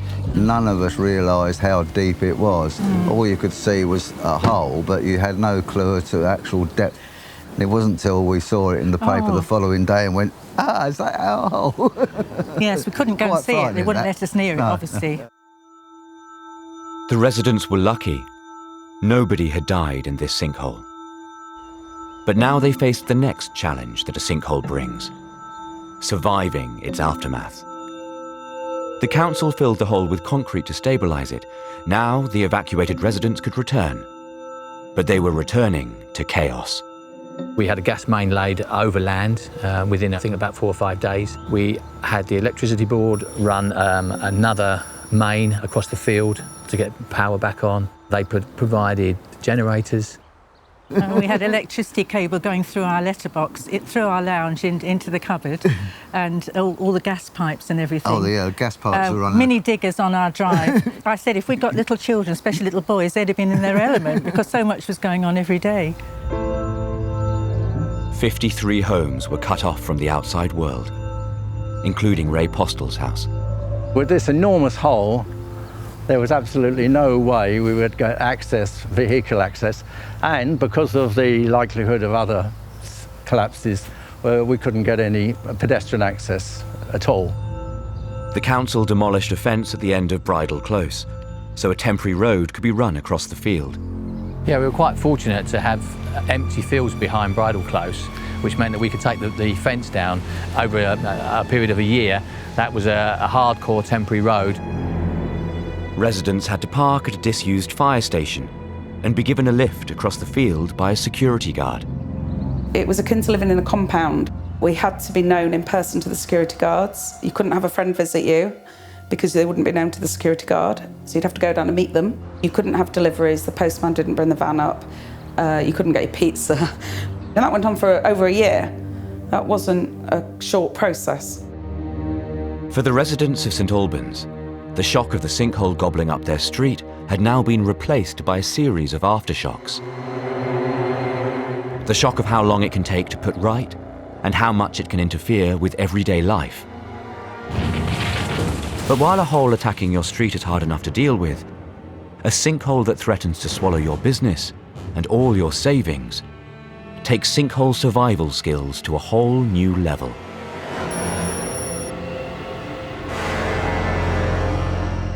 In 2013, Phil Tester and Helen King were realizing a dream. They'd given up stressful jobs and ploughed their savings into a brand new business, a luxurious bed and breakfast in the heart of the Staffordshire countryside. We'd spent quite a lot of money on refurbing the property and the rooms, etc. We just commissioned local builders to do some work for us, and we disappeared off on holiday. And literally, as we arrived back off holiday, he rushed over and said, "There's a problem." After just a few months in business, a landslide down the hill had destabilised the ground beneath their property, and cracks were appearing in their driveway. Every time you looked out, something different had changed. The pavias were buckling and forming ridges and tent-like structures. And it was quite depressing. I stopped looking out the window because every time you did, you just saw our property being destroyed. Desperate to know what was going on, the couple hired engineers to investigate. They had drilled lots of boreholes just to try and establish what was going on geologically. They came and knocked on the door one morning and said, "You might want to come and have a look at this." There was a hole in their driveway. It started probably about here. There was just this tiny little 4-inch hole. The engineer used a tape measure to try to determine how deep the hole was. He ran out of tape measure, so that's when they decided it was perhaps a bit deep under there.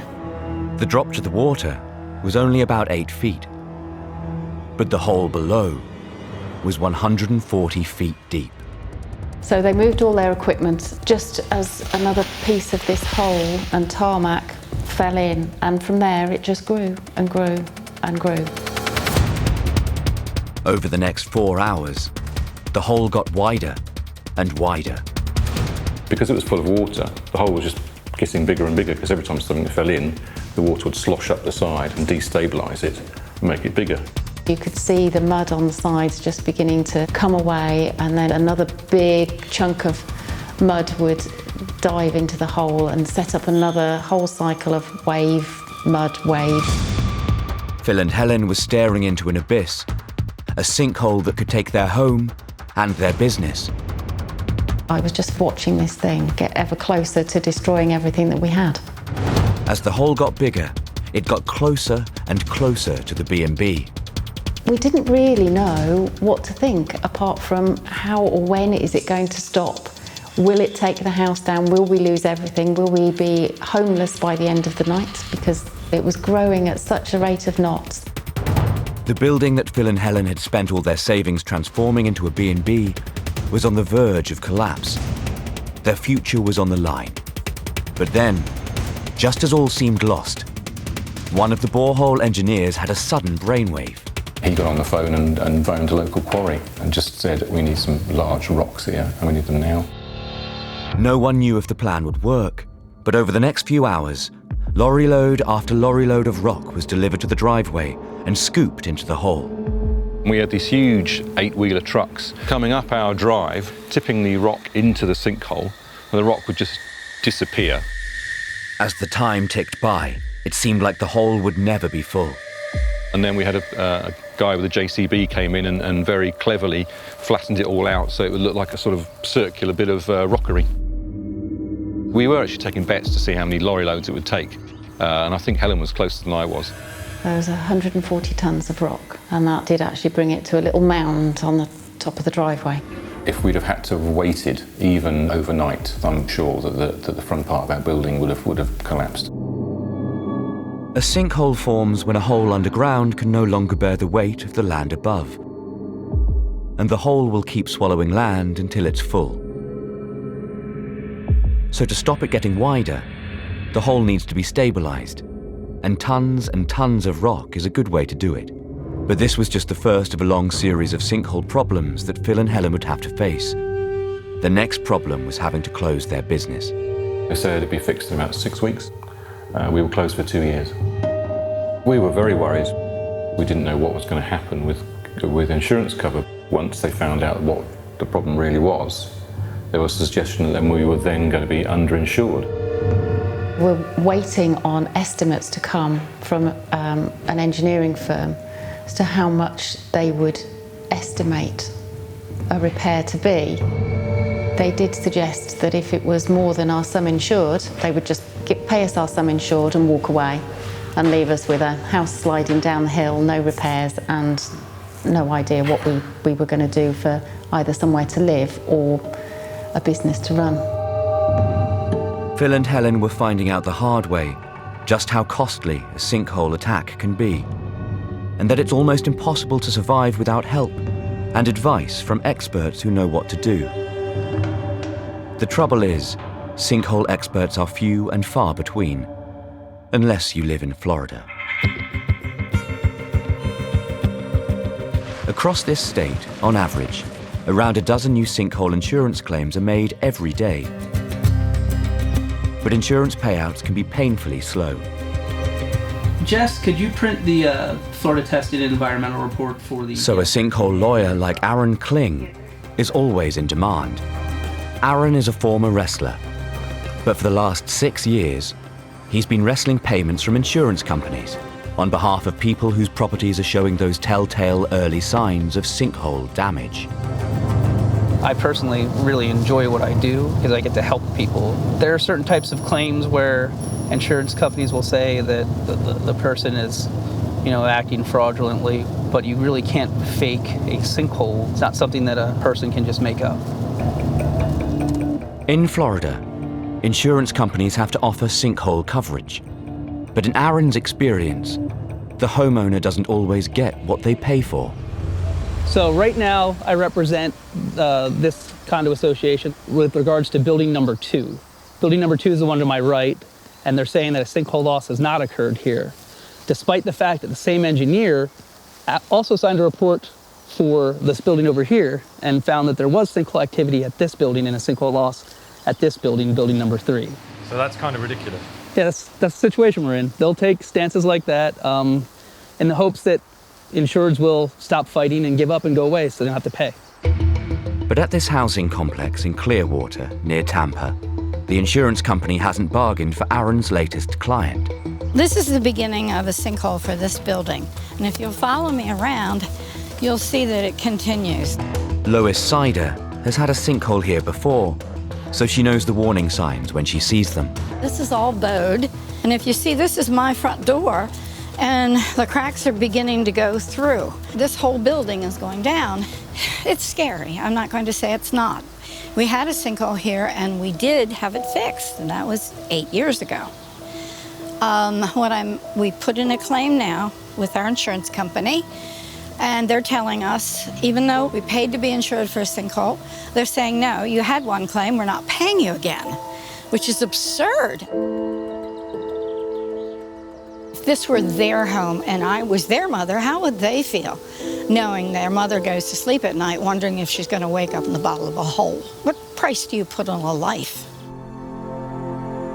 Inside, Aaron is taking a look at the cracks to see how much more the building has shifted since his last visit. See up here where the crack is there? This is new. The interesting part about where the damage is in your unit is you're the third unit in.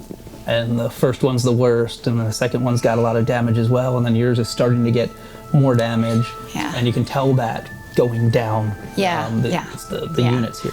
Yeah, because I mean, it is getting worse. Well, that's kind of typical for sinkholes. My cat's leaving. He doesn't want to be in a sinkhole house. Lois's situation is typical of the kind of cases Aaron deals with every day. But while Florida teams with experts like Aaron, back in Britain, sinkhole professionals are much harder to come by. Coming up, how do you survive when a sinkhole threatens to swallow every penny you have? We spent 2 years worrying, 2 years fighting insurance companies and raising awareness of what was going on. And what does it take to save a horse from a sinkhole nightmare? The mud underneath him had literally just turned to like quicksand. Every time he moved, he was just getting sucked further in. I genuinely thought, he was going to have to just be shot here in the hole. Saving yourself, your road, your home, or your business from a sinkhole attack requires luck, perseverance, and expert help from people who know exactly what to do. But sinkholes don't just swallow people and property. They can swallow pets, too.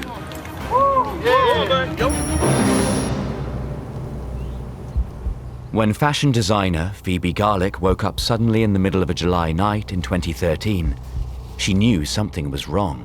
It was about 4 o'clock in the morning, and I just sort of woke up because I heard one of the horses neighing. I knew that something was wrong, and alarm bells started to sound, and I thought, oh God, something bad is happening.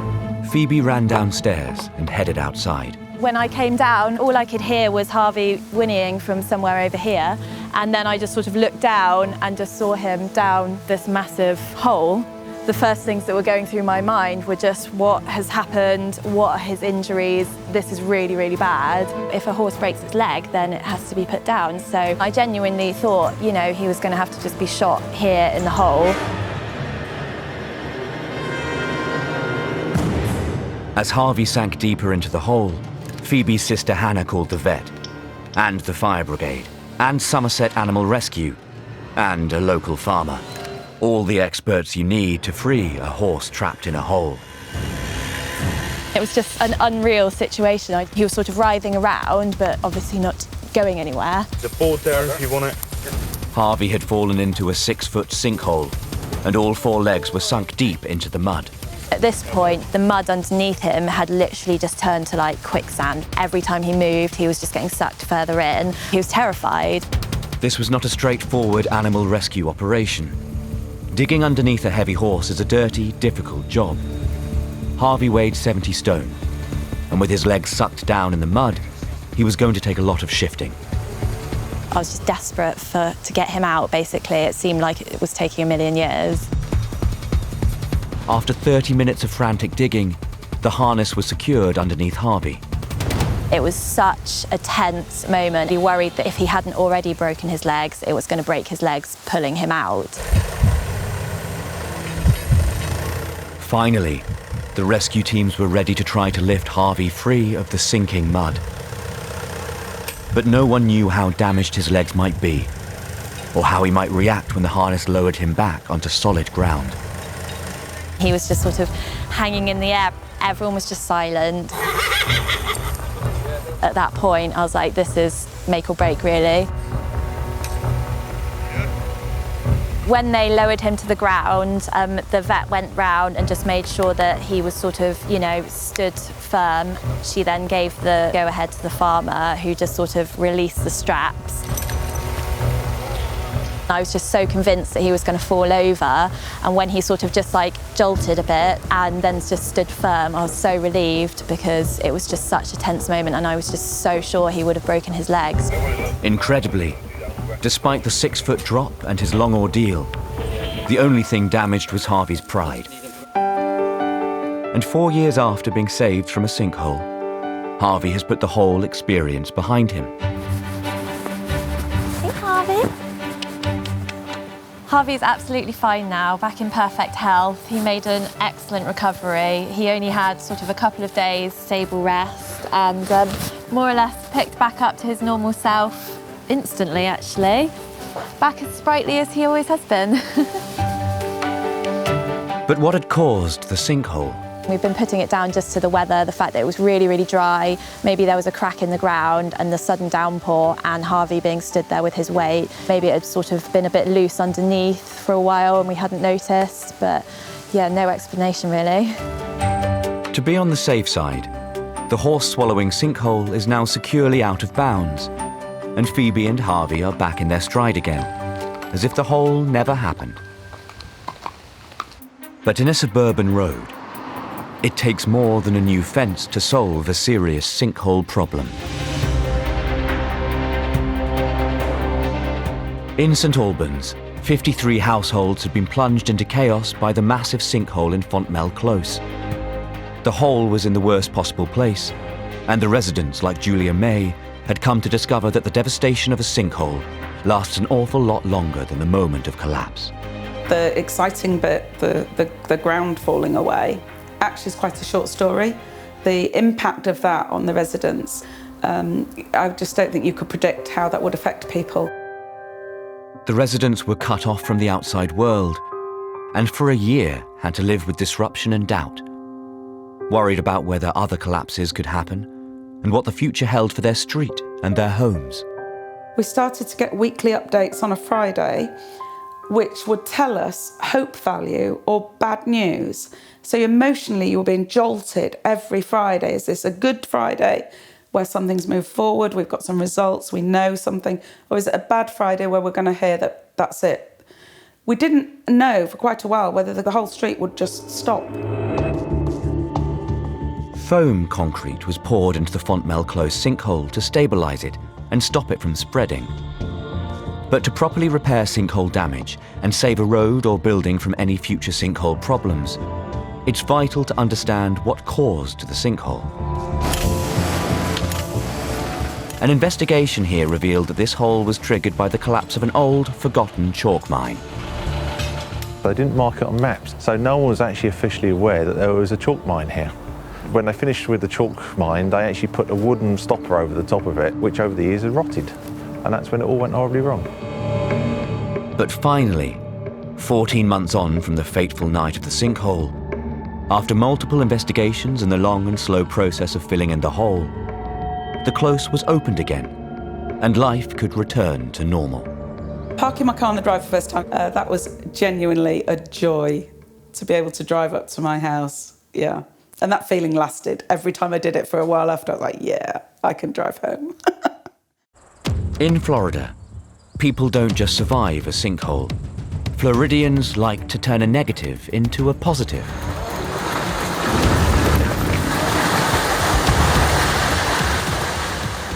The Summer Bay sinkhole near Orlando in 2013 caused this 3-story building to collapse, but the guests were all safely evacuated just minutes before.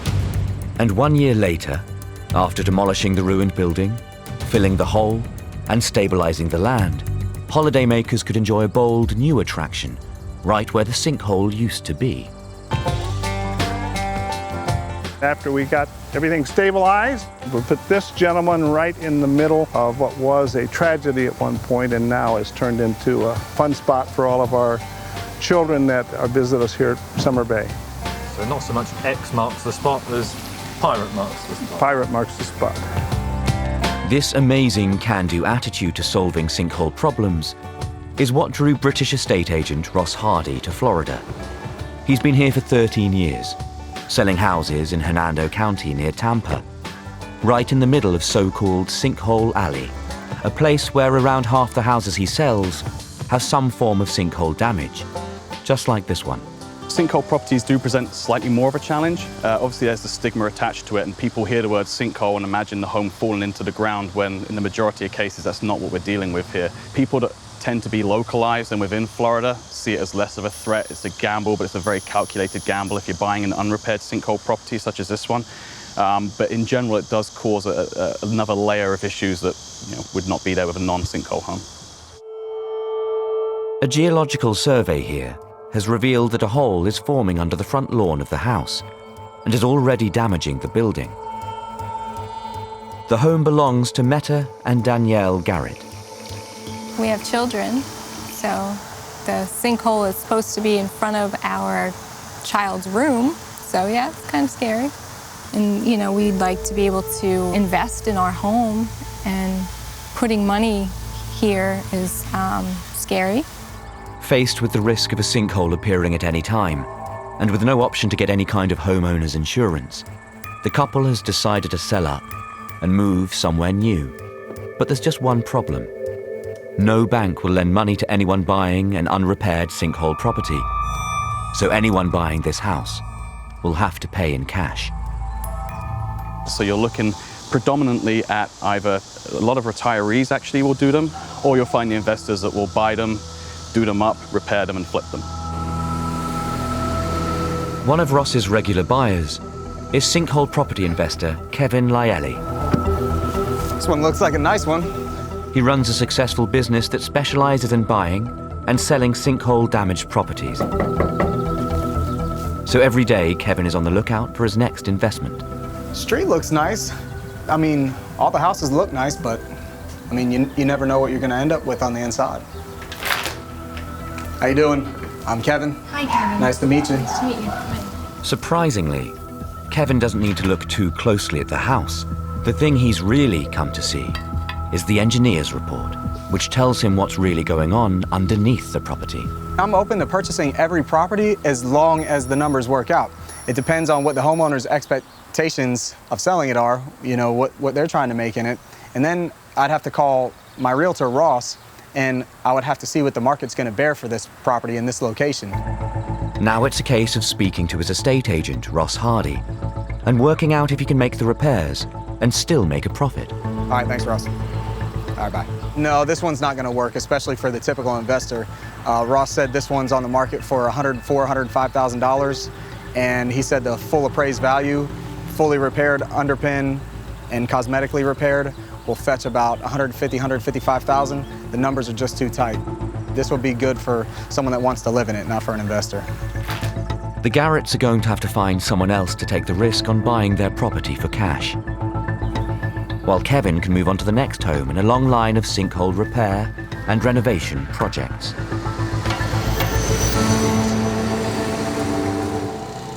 Kevin's never been busier, and just around the corner, his latest sinkhole proofing job is well underway. Kevin's team is stabilizing this building by propping it up on long steel piers. Each pier is forced down deep into the ground until it hits solid rock. Have you ever driven past the beach and you see a house on stilts on the water? Well, we're doing the same thing here. We're putting a house on stilts, except it's on steel piers, structural steel, and you just can't see them. So this house will be eventually sitting on steel piers beneath the grade here. So if there is a dropout beneath the soil, these will support it until you can come back in here and continue to fill and compact the soil. In this area, dozens of houses have suffered sinkhole damage.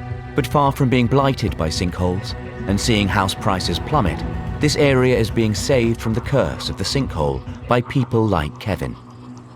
By buying sinkhole-damaged homes, underpinning them and getting them back on the market, Kevin and fellow sinkhole investor Wayne Suttner are bringing sinkhole-affected neighborhoods back to life. They're not just surviving sinkholes, they're thriving because of them, and Kevin and Wayne are never short of work. The house that this neighborhood is in is plagued with sinkholes. There's probably 40 houses on this street, and of those 40, I would probably say about close to 32 of them are confirmed sinkholes. Give me some good job security. Yeah. Well, if they only sell them all to me, I'd be doing all right. I know, right? But in Britain, it's a different story. When Phil Tester and Helen King started to suffer serious sinkhole damage to their brand new B&B business in 2013, they had no idea where to turn or who to call. Our first port of call was to the builders, and we didn't have any luck there. We tried the council to see whether they could do anything for us. None of their departments were really interested. We spent 2 years worrying, 2 years fighting insurance companies and raising awareness of what was going on. Initially, the hole was stabilised with tons of rock, but this was just a quick fix to stop the hole getting bigger. Now came the real work to fix the problem and repair the damage. The whole outside was absolutely levelled and destroyed. Yeah. And then they started from scratch. We had one of the piling machines in that you often see at the side of motorways, and we had one in our driveway. We have a lot more knowledge now about engineering works and ground engineering works than we ever had before. They also had a lot more worries than they imagined they'd ever have running a B&B, because the total bill came to more than £2 million. So there was a huge amount of stress around who was going to pay. And then even if the insurance companies between them sorted out who was paying for it, whether we could get insurance again to reopen. And without that insurance, we couldn't run a business. Eventually, after months of uncertainty, they discovered that their insurers would pay out, but only if Phil and Helen paid for certain extra repairs themselves. Over 70,000 we had to fork out to do repair work to satisfy the insurance company. We had to put everything we had, emotionally and financially, into being able to reopen as a bed and breakfast. Finally, after 24 long months of delays, disruption, doubt, and digging, the machines and the engineers went away. And suddenly, instead of looking out onto a building site, Phil and Helen had a lovely smooth driveway to gaze onto. A perfect surface with no bumps, no lumps, and no holes. When we had our brand new tarmac drive, that was fabulous. Being an ex-roller skater from the 80s, I felt I had to make the best of a lovely smooth piece of tarmac, so I went for a little circuit round. I managed not to hurt myself, which was good. When we reopened for our first guests, was a great feeling. It was nice to actually do what we were supposed to be doing. We've lost 2 years, but we're on track for where we wanted to be. If we cut those 2 years out and pretend they didn't exist, this is where we would have been 2 years ago had this not happened. Coming up, what does it take to save a city from sinkhole disaster? We didn't get much change out of £6.5 million. In the dark of night, about 30% of a 3-story building just collapsed, swallowed up by a 100-foot sinkhole. In the last few years, sinkhole disasters have been a common sight on TV news all over the world. A sinkhole in Land O'Lakes, Florida that swallowed 2 homes, a boat, and a road seems to be calming down. Especially in towns and cities. This enormous sinkhole in Japan in 2015 spanned a 5-lane street. It was 30 meters wide and 15 meters deep, and it was repaired in just 7 days. But in their rush to fix the hole and reopen the road, the Japanese authorities didn't allow for the cement to compress as it hardened. So the road started sinking again and had to be closed for more repairs.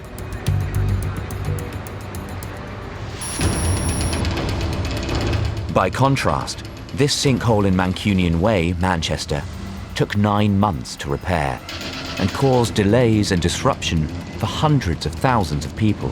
Local commuters were expressing their frustration at why they couldn't understand we hadn't filled the hole in within a couple of days. It wasn't that simple.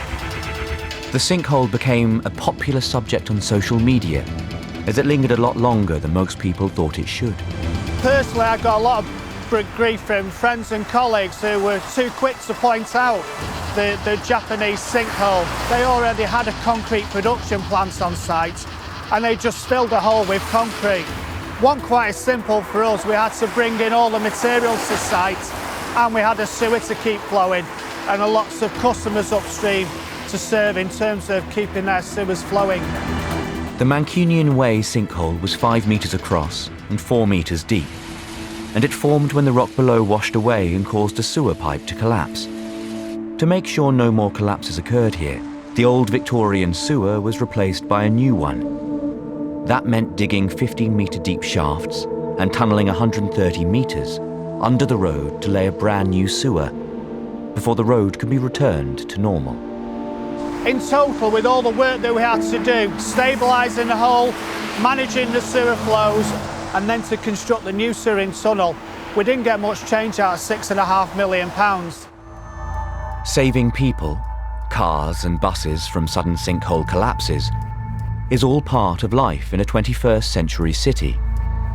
A key factor in many of the sinkholes in the UK are the rise in floods and periods of drought. And as Britain's weather gets wetter, city sinkhole numbers will inevitably rise, and more city dwellers will have to face the challenge of thriving and surviving as sinkholes disrupt their daily lives. Back in St Albans, it's 9 months since the massive sinkhole here was finally filled in and the road reopened. But now engineers are back to take some vital measurements to find out if the massive concrete cap on top of the filled-in sinkhole is stable and secure. Residents Ken Hill and Derek and Rosemary Broom have come to see if their sinkhole saga really is over. We've got the results. We've taken the averages. And Richard Knight from the Highways Department is here to check the results. The good news is there's no movement. That's great. That's nice to hear. They did say there's a couple of mil, but that could be down to temperature, could be down to lots of different things, and that's well within variation. So no problems. That's really no problems. At long last, the hole is no more. Oh, it's absolutely brilliant. I mean, all the hard work that's gone on with filling the hole up, renewing all the road, etc., etc. Everything sort of as it was pre the hole. And that's really good news. Yeah, the nightmare is definitely over.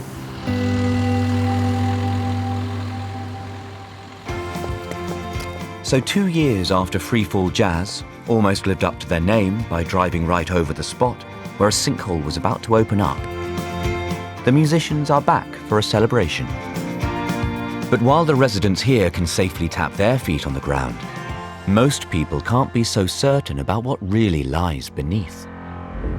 As towns and cities struggle to maintain aging pipes, tunnels and sewers, as climate change brings periods of drought and heavy rain, and as more human beings make more human mistakes, sinkholes will continue to appear all over the UK and all over the world, with shocking, surprising, and sometimes deadly results.